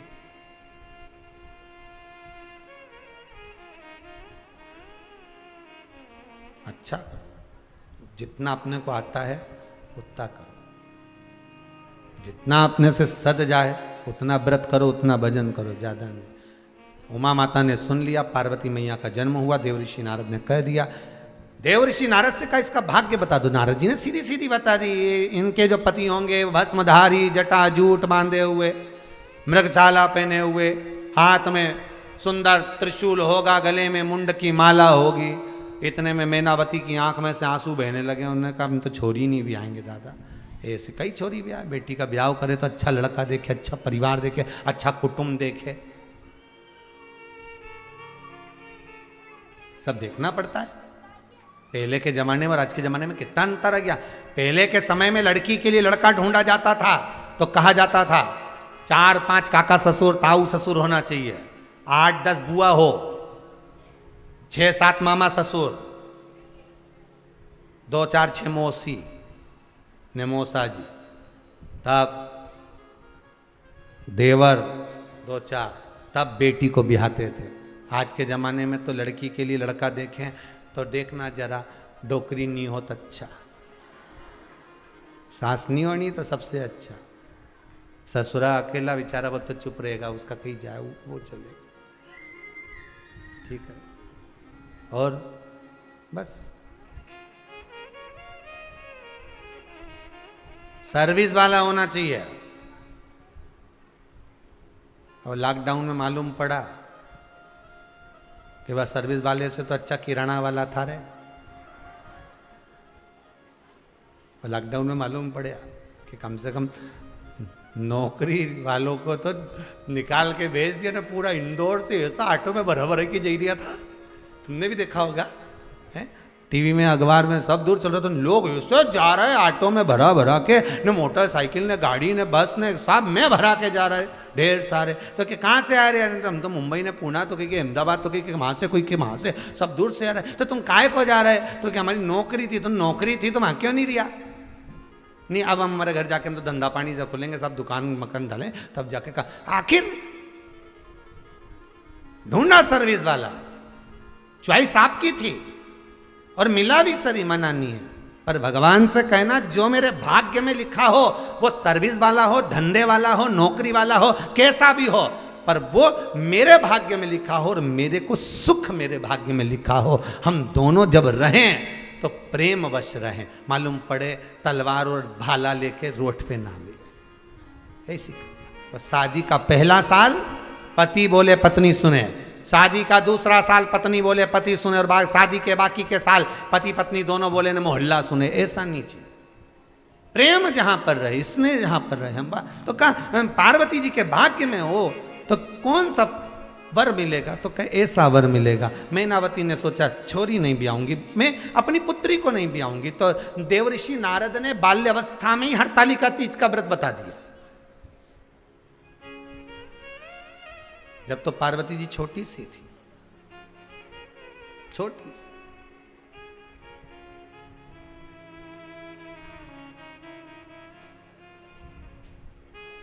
और बता दिया अगर ये कन्या शंकर की आराधना करेगी तो इसको जो पति मिलेगा वो शिव मिलेगा।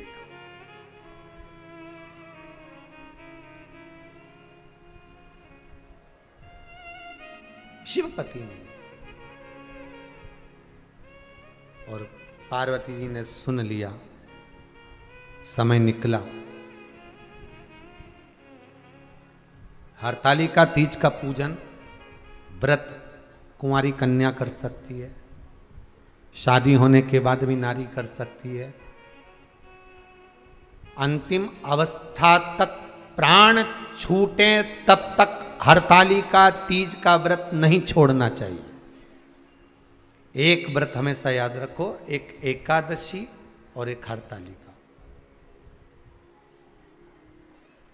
हाँ इतना जरूर है, ज़्यादा शरीर बेकार हो गया, बुढ़ापा आ गया, शरीर नहीं साथ दे रहा, तो कुछ फल खा लो, कुछ चाय दूध जूस आप लेकर कर लो।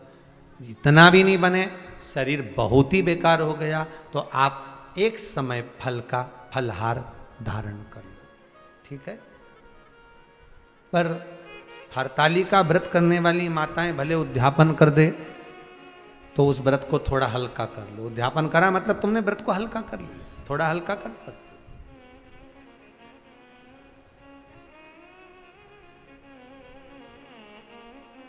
देवऋषि नारद ने जो बचपन में कहा था, बाल्यावस्था में जो देवऋषि नारद धारण करे थे, व्रत बताया था देवऋषि नारद ने कि शिव की आराधना करे कर लेगी तो जीवन का सुख पा जाएगी। शंकर की आराधना में वो सुख है जो दुनिया में कहीं नहीं।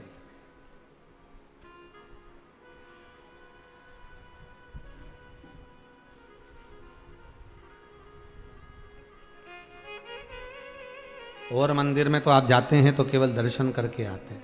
बोलो सही है कि गलत है?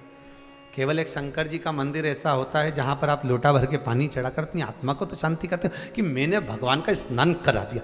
दिल प्रसन्न हो जाता, मन प्रसन्न हो जाता, हृदय प्रसन्नित हो गया। कम से कम मैंने एक लोटा पानी तो चढ़ाया, और पानी नहीं चढ़ाया तो मेरे हाथ का बेलपत्र वहां पहुंच तो गया।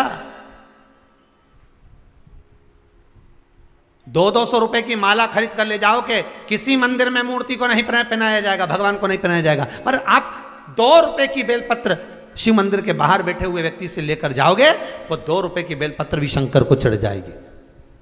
2 रुपए की तुमने खरीदी, दुर्वा खरीदी, बेलपत्र खरीदा, जो सामान तुमने खरीदा वो शंकर को समर्पित हो जाएगा।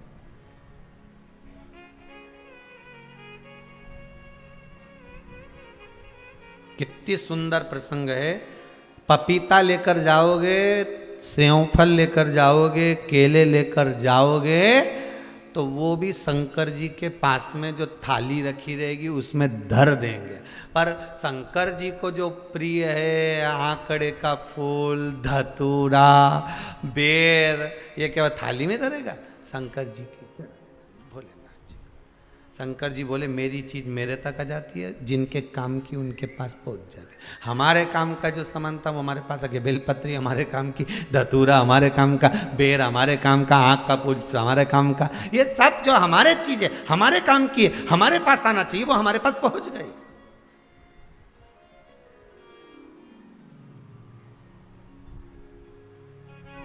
हरतालिका तीज का जो व्रत का उद्यापन करते हैं उसमें 5 चीज रखते हैं ना, 5 कपड़े स्त्री के, 5 कपड़े पुरुष के, 5 तरह का अनाज, 5 तरह का फलहार, 5 तरह का फल। तो 5 तरह का जो फल रखाता है हरतालिका तीज के उद्यापन में, दुनिया के लोग उस 5 तरह के फल को केला गिन ले, पपीता गिन ले, मौसम्बी गिन ले और अनार गिन ले, संतरा गिन ले, सब कुछ गिन लेते हैं, पर उस 5 तरह के फल में धतूरे को नहीं गिनते। पर शिव कथा में वर्णन आता है, हरतालिका तीज के उद्यापन में लिखा हुआ है सबसे पहले 5 फल अगर गिनना है तो उसमें पहले धतूरे को गिनो, क्योंकि शंकर को वो प्रिय होता है, शंकर उसको स्वीकार कर लेता है। और धतूरा शंकर भगवान को क्यों चढ़ाया जाता है उसका प्रसंग आपको पहले भी कहा, आज फिर कहते हैं। धतूरा जब हम भगवान शंकर को समर्पित करते हैं तो हमारा कोई कार्य अटक रहा होता है, जिस कार्य को बार बार एग्जाम में बैठ रहे हो, बार बार परेशान हो रहा है, बार बार इंटरव्यू देने जा रहे हो, नहीं हो रहा, एक बार धतूरे को हृदय से भगवान को प्रेम से, करुणा सागर मेरे शंकर को दिल से एक बार वो धतूरा भगवान से विनती कर कर उसको चढ़ाओ तो सही, भगवान तुम्हारा कार्य सफल कर देगा। पर दिल से चढ़ाना, हृदय से, मन से, चित्तवृत्ति इस मन के अनुसार शंकर को समर्पित करिए, हृदय से।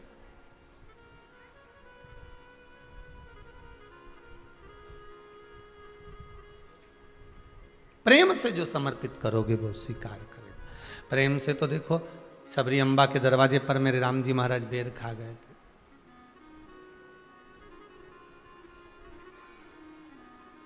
प्रेमवश।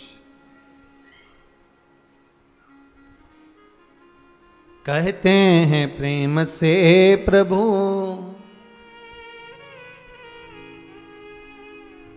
कहते हैं प्रेम से प्रभु, छिल के भी खा गए शबरी के झूठे बेर भी खाते रहा करो। तीज जिसको हरतालिका तीज कहते हैं।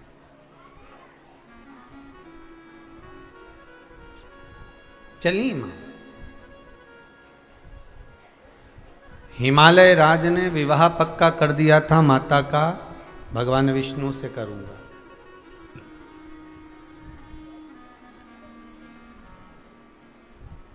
और माता भगवान विष्णु से विवाह नहीं करना चाहती थी। माता के मन में तो भगवान शिव बसे हुए थे, करुणा सागर भगवान शंकर बसे हुए थे, फिर कैसे विवाह करती थी।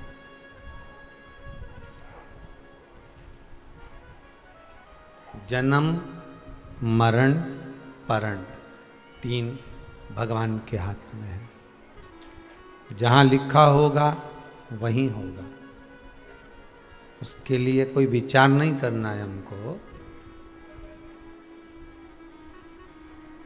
मृत्यु का जब लिख दिया उसने तभी जाना है, उससे पहले अगर तुम सुसाइड कर भी लोगे ना, ये बान बुंदा के और कुछ खा पी के या ट्रेन के नीचे या बस के नीचे, कुछ नहीं होना है। अभी भी मंडरा रहे हो, बाद में भी मंडराओगे, बस अंतर इतना है, अभी नीचे मंडरा रहे, उससे ऊपर मंडराओगे। बैकुंठ नहीं जाने वाले, न नरक, प्रेत की योनि में पड़े रहोगे, भटकते रहोगे। मन में अगर प्लान बना रहे हो तो बिल्कुल छोड़ देना कि मैं तो नहीं मरूं दादा, सियोर वाला महाराज बोला है मंडराते रहोगे तो का मतलब, इससे तो जीता ही जी मंडरा लो। सही कि गलत है? कभी इधर कभी उधर, काहे को मरे, जीते जी भी मंडराओ चमर। तो इसलिए निवेदन है, फालतू का काम तो करना ही नहीं अपने। मरो मरो सब कोई कहे, मर के देखे कोई, मरो तो ऐसा मरो कि फिर संसार सागर में प्रीति ना होई तो मरो। मालूम पड़े फिर मरे फिर जिंदा, फिर मरे फिर जिंदा, और अगर आड़े टेढ़े मर गए तो ऊपर ही मंडराते रहो। बीच में पृथ्वी से भगवान के बीच में, ना ऊपर के रहे ना नीचे के रहे।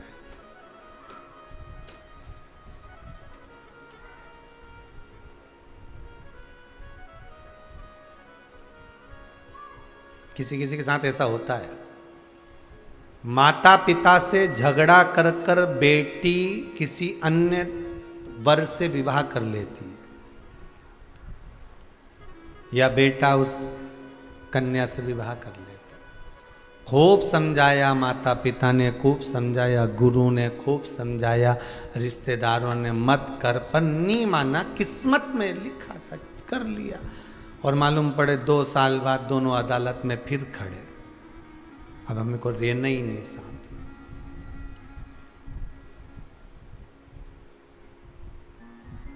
मंडरा रहे, पहले भी मंडरा है, ऊपर भी जाने के बाद क्या मतलब।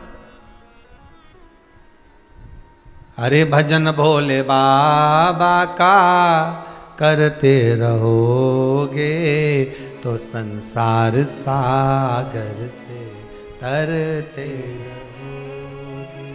ये मौका मिला है, मनुष्य की देह मिली है, मानव का शरीर मिला है, बड़ी मुश्किल से प्राप्त होता है। मानव का शरीर का समझो कि कितना मुश्किल से मिला है कि भगवान भी पृथ्वी पर माता के गर्भ से जन्म लेने के लिए तरसते हैं।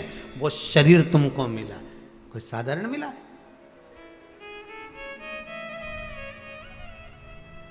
जब इस मनुष्य शरीर को पाकर कोई भगवान की कथा सुनता है ना, भगवान का भजन करता है ना, दान करता है, पुण्य करता है, संकीर्तन करता है ना, तो देवता उनको भी ईर्ष्या होने लगती है तुम्हारे भजन से कि इतना भजन कैसे कर रहा है, दान पुण्य कैसे कर रहा है, नाम जाप कैसे कर रहा है, नाम स्मरण कैसे कर रहा है, नाम कीर्तन कैसे कर रहा है।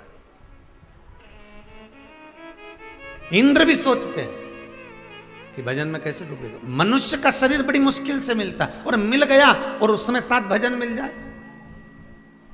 उसके साथ में भजन मिल जाए, कथा मिल जाए, सत्संग मिल जाए, संकीर्तन मिल जाए, नाम स्मरण मिल जाए, बड़ा मुश्किल। पार्वती मैया ने सोच लिया कि पिताजी भगवान विष्णु से विवाह करना चाहते हैं। ये अपनी सहेली के साथ एक गुफा में प्रवेश कर गई, आई।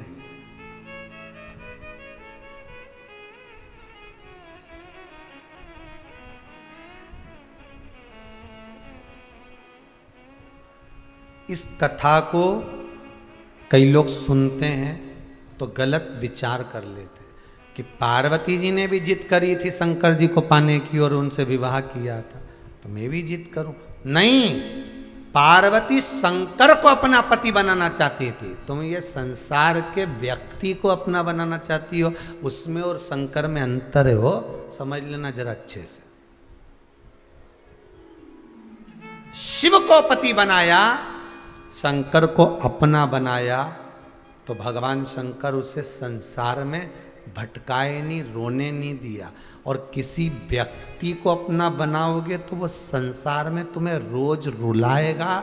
प्रत्येक महीने 15 दिन, 20 दिन, 8 दिन में तुम्हारी आंख में आंसू आ ही जाएगा। ऐसे वर को क्या वरूं जो जन्मे और मर जाए, वर वरूं मेरा सावरा तो मेरा चूड़ा अमर हो जाए। भगवान को अपना बनाया है पार्वती जी ने, किसी संसारिक व्यक्ति को नहीं।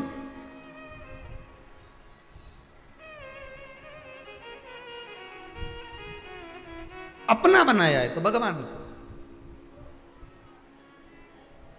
बनाओ, उसको अपना। भगवान को कभी एक बार प्रेम से तो कह दिया करो, हमारे 2 ही रिश्तेदार, एक हमारे भोले बाबा और दूजी गौरा रानी सरकार, हमारे 2 ही रिश्ते। तो रिश्तेदारी बनाना है तो उससे बनाओ। दुख भी आए तो सामने खड़ा हो जाए, सुख भी आए तो सामने खड़ा हो जाए, प्रेम, आनंद, करुणा और वात्सल्यता लुटाता रहे, वो शिव है। चली माता पार्वती वन में प्रवेश कर गई। वन में प्रवेश कर कर उन्होंने सुना था देवऋषि नारद के मुख से, पूर्व का भी भान था, ज्ञान था। बालू रेत का शिवलिंग बनाया। काय का शिवलिंग बनाया? बालू रेत, बालू का शिवलिंग बनाया। हरतालिका तीज की पूजन करने वाले को चाहिए कि बालू का, मिट्टी का शिवलिंग बनाना चाहिए। फुलेरा जो बनाया गया है ऊपर शंकर जी के ऊपर लटकाने के लिए, टांगने के लिए, उसके नीचे शिव, पार्वती, गणेश जी की सुंदर बालू की मूर्ति बना लेना चाहिए। पार्थिव लिंग का निर्माण कर लेना चाहिए। शिव की आराधना करना चाहिए।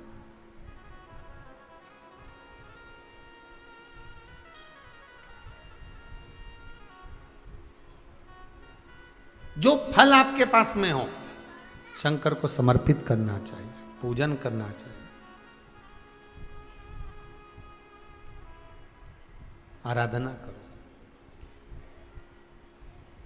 सबसे पहली पूजन हरतालिका तीज की प्रदोष काल के अंतर्गत हो जाना चाहिए।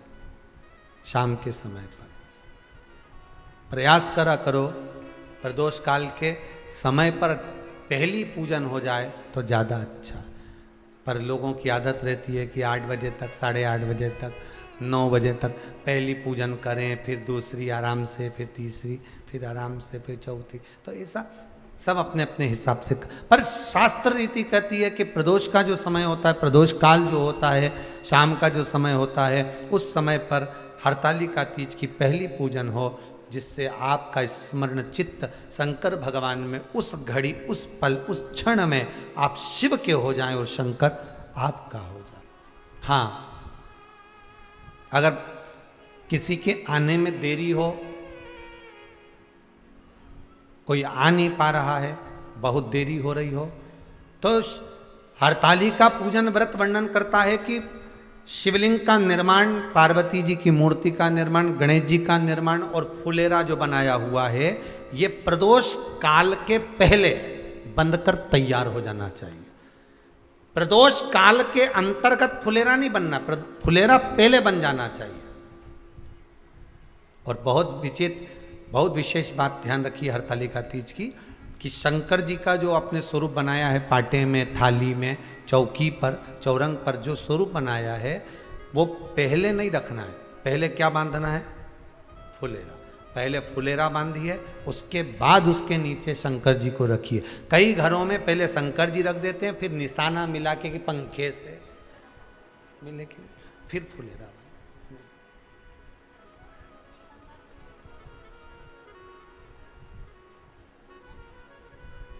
हरतालिका तीज व्रत का वर्णन स्वयं शंकर भगवान ने भी पार्वती को इस कथा को सुनाया है। आप जब हरतालिका तीज की कथा सुनेंगे, पढ़ेंगे, आपके घर में अगर किताब होगी तो उसमें आप स्मरण करेंगे तो उसमें भी वर्णन आता है। शिव से पार्वती जी पूछ रही हैं कि मैं आपको बार बार प्राप्त हुई हूं और आप मुझे बार बार प्राप्त हुए, ऐसा कौन सा व्रत है जिसके बल पर आप मुझे मिल रहे हो? तो शंकर भगवान कहते हैं वो है हरतालिका व्रत। हस्त नक्षत्र में जो तृतीया पड़ी है भादो के शुक्ल पक्ष, वो उसके फल से मैं मिला। अब जो हरतालिका तीज का पूजन करते हैं तो उनके लिए हो गया। अब दूसरे के लिए भी सुन ले। जो नारी हरतालिका तीज का पूजन नहीं करती, व्रत नहीं करती, साधना नहीं करती, उसके लिए भी कहा गया कि आप अगर ये व्रत नहीं करते हो तो एक कार्य जरूर करना, कहीं पर फुलेरा बंधा हो, हरतालिका की पूजन हो रही हो, 5 मिनट 10 मिनट निकालकर अपने आसपास के किसी पौधे में से पत्तियां लेकर या पुष्प लेकर, 5 वृक्ष की पत्ती या 5 वृक्ष के पुष्प लेकर शंकर भगवान को जब पूजन हो रही हो, 5 मिनट माताएं जब पूजन कर रही हों, तब आप भी उस पुष्प को, उस पत्तियों को शंकर को समर्पित कर सकते हो। ये नहीं चढ़ा सकते तो 5 फल नहीं चढ़ा सकते तो 5 कुछ भी पुष्प आदि का आप शिव को समर्पित करो और करो। अब कई लोग कहते हैं हम व्रत नहीं रखते तो भी चढ़ा सकते, बिल्कुल। हरतालिका तीज का पूजन, शंकर की आराधना तुम्हारे मोहल्ले में, तुम्हारी कॉलोनी में, तुम्हारी सोसाइटी में कहीं तो होती होगी। जितने लोग आस्था पर सुन रहे हो, कोई तो तुम्हारे यहाँ करता होगा। 5 मिनट उसको कह दो कल हरतालिका पूजन कब है, तो वो बोलेंगे इतनी तारीख को। अच्छा, अब हमको सूचना दे देना, हमको थोड़ा सा भगवान को प्रणाम करना है, नमन करना है, उनको दंडवत करना है, उनको साष्टांग करना है।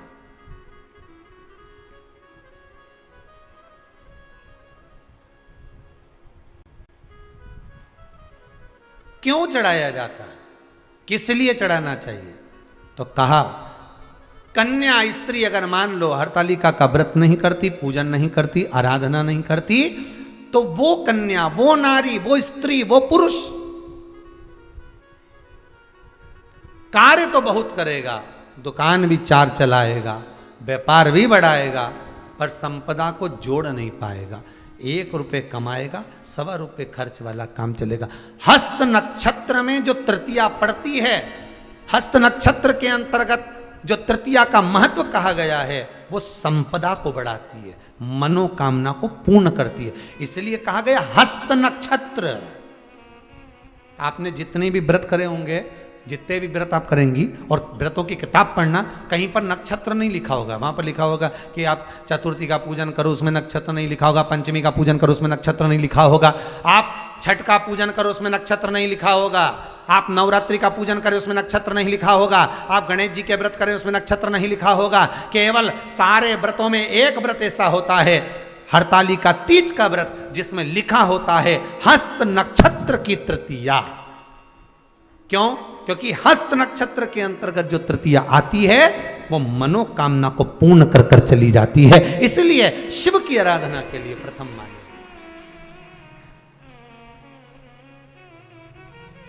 शिव स्मरण करा, कहीं हो रही है पूजन, हमारी ये 5 फल मैं भगवान को चढ़ा के आती हूं। अभी ढोलक की आवाज आई, मृदंग की आवाज आई। जब माताएं पूजन करती है तो रात्रि भर जागरण भी करती है ना, तो रात भर ढोलक पीट पीट के तो भजन गाती रहे। तांबा का हंडा तातो धरो पानी नीनाए बोला नवा। शिव जी भी सोचते हैं, भगवान भी बड़े प्रसन्न होते हैं। एक बात तो है माताओं, ये तो है कि जब हरतालिका का पूजन होता है ना, तो भगवान के ऊपर माताएं खूब सामान चढ़ाती, खूब सामान है, और थाली भर भर के लाती। ने मक्का भी लिया, ने भुट्टा लिया, ने ककड़ी लिया, ने नारियल, सब धरती जाए। शंकर और पार्वती नीचे दबे दबे, नीचे शिव पार्वती बड़े दबे, ऊपर से फुलेरा बंधा, इधर दिया लगा, अगरबत्ती लगाई, और चारों तरफ से माताएं घेर के बैठी। शंकर जी भगे कहां से? चारों तरफ से घेर के बैठी, और जो भगवान की पूजन करने में लगी, भगवान भी मन से अंदर विराजमान हुए। शंकर पार्वती दोनों बात करते रहते हैं। पार्वती जी शिव जी से कहती हैं, पूरी ककड़ी मेरे ऊपर धर दी है। शंकर भगवान बोले, चिंता मत कर, अब तो सुबह 4 बजे उठेगी, बैठी रहे। अब जब ये ठंडा करने जाएगी ना, विसर्जन करने, तभी उठेगा। हरतालिका पूजन बड़े प्रेम का विषय, बड़े आनंद का विषय है।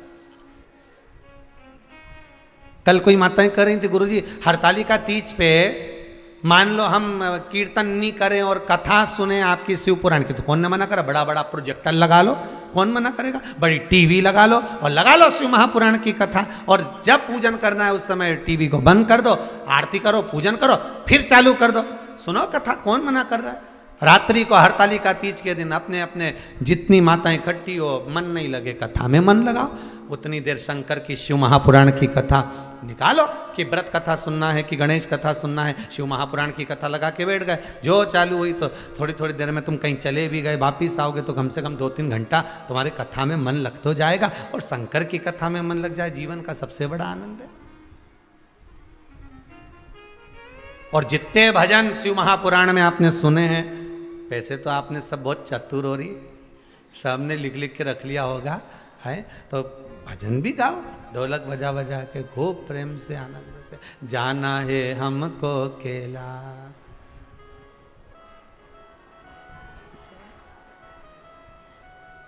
स्मरण करो, भजन करो, चित्त करो, धारण करो।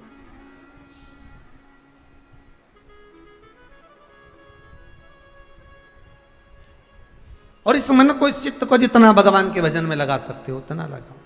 कहा हस्त नक्षत्र में किया गया दान, हस्त नक्षत्र के अंतर्गत तृतीया के दिन किया गया पुण्य, हस्त नक्षत्र में तृतीया के दिन किया गया श्रृंगार, हस्त नक्षत्र में तृतीया के दिन करा गया अपना सुंदर सिंदूरा, भगवान का आनंद प्रदान कर देता, अखंडता देता।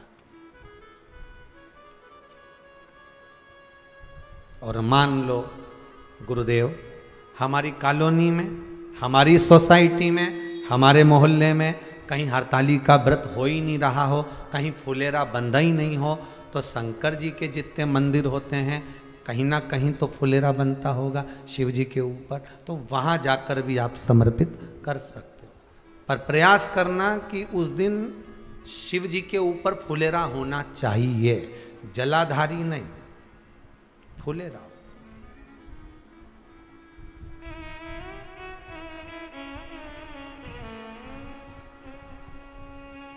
उस दिन फुलेरा बंधा, शिव का स्मरण कर।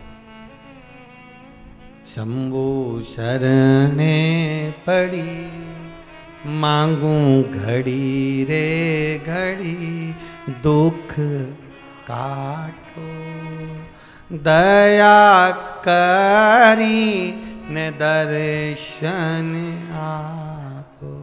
हे बाबा, मैं जानती नहीं पूजन, मैं जानती नहीं अर्चना, मैं जानती नहीं स्मरण, पर आपकी आराधना जानती हूं। और पार्वती जी ने जब तप साधना व्रत धारण किया, हरतालिका का पूजन का जो विधान था सब कुछ किया, बालू का शिवलिंग बनाकर पूजन करके ब्रह्म मुहूर्त दूसरे दिन सुबह रात्रि भर पूजन करके प्रातः में ले जाकर शंकर भगवान को शिवलिंग का विसर्जन किया, अर्चना करी, आराधना करी, पुनः आई। हिमालय राज जी को मालूम पड़ गया कि पार्वती कहाँ है। दौड़े हिमालय राज, गए हिमालय राज, पार्वती को जाकर कहा तू चिंता मत कर, तो शिव को अपना बनाना चाहती है, मैं शंकर के साथ तेरा विवाह करूंगा, क्यों चिंता करती है। और हिमालय राज जी पार्वती को लेकर आ गए और लग्न पत्रिका लिखवाई, देव ऋषि नारद के हाथ ब्रह्मदेव के पास पहुंचाई, ब्रह्मा जी ने वो लग्न पत्रिका भगवान शंकर के यहाँ पहुंचाई। शिव जी के यहाँ जब पत्रिका पहुंची, भोलेनाथ तो समाधि में लीन थे, समाधि में लीन थे, उनकी समाधि को तोड़वाया, कामदेव को पहुंचाया, जाओ समाधि को तोड़ना है तुम्हें।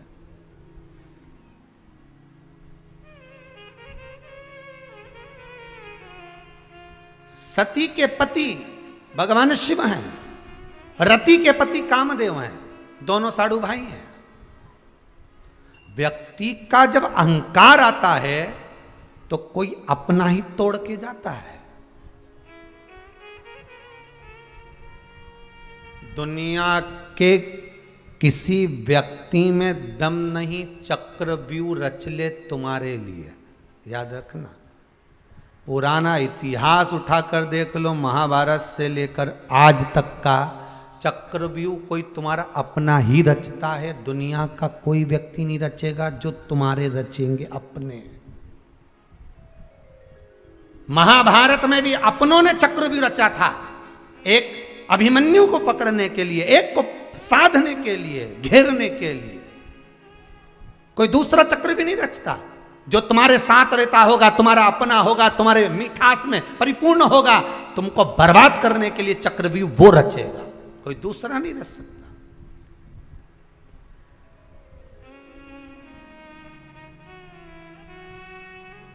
इतिहास गवाह, बचिए, संभालिए। उसी तरह व्रत टूटता कब है? व्रत आपने करा, अचानक कब टूट गया?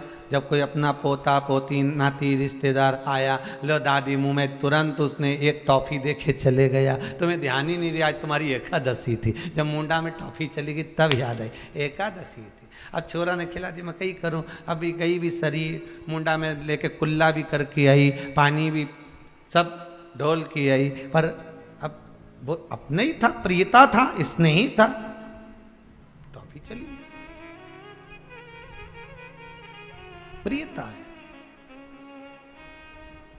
पत्रिका गई ब्रह्मदेव के पास, ब्रह्मा जी ने पत्रिका हिमालय राज के यहां से जो आई थी शिव जी को कही, समाधि टूट गई। कामदेव स्वयं रति के पति हैं, शंकर सती के पति हैं, समाधि टूट गई।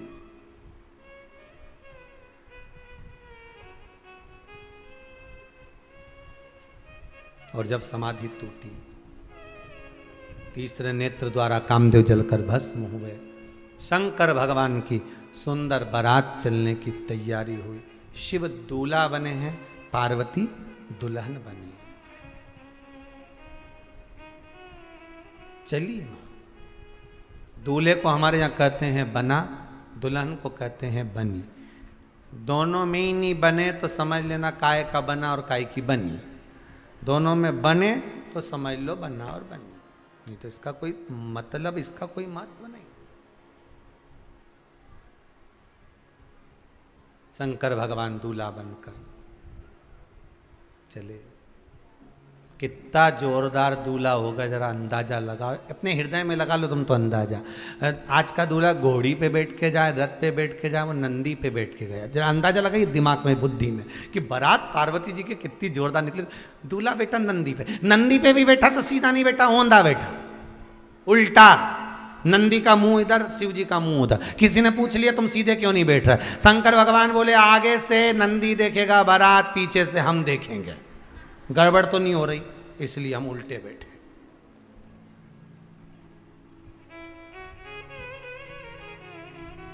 अच्छे अच्छे ब्यूटी पार्लर वालों को सूचना दी गई कि इनके केस सुलझाओ।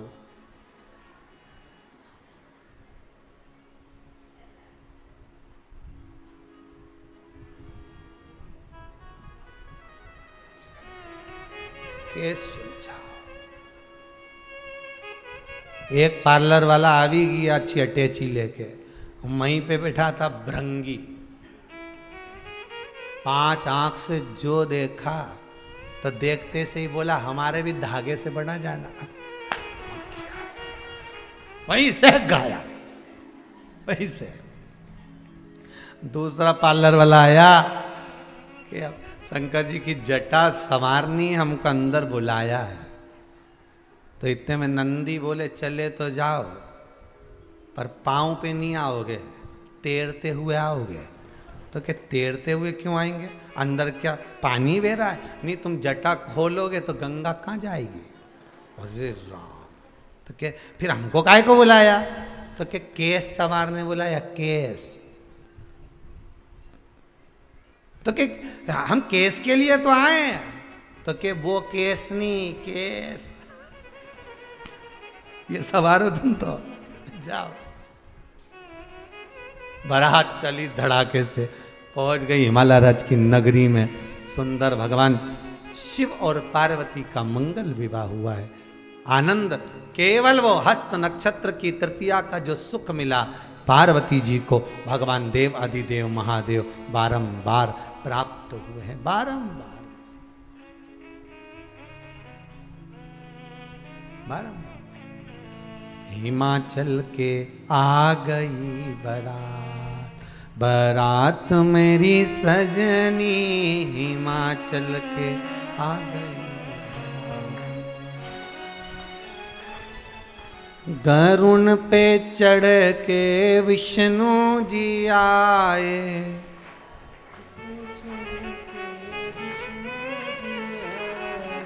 विष्णु जी आए संग लक्ष्मी को लाए, विष्णु लक्ष्मी की हो रही बरसात।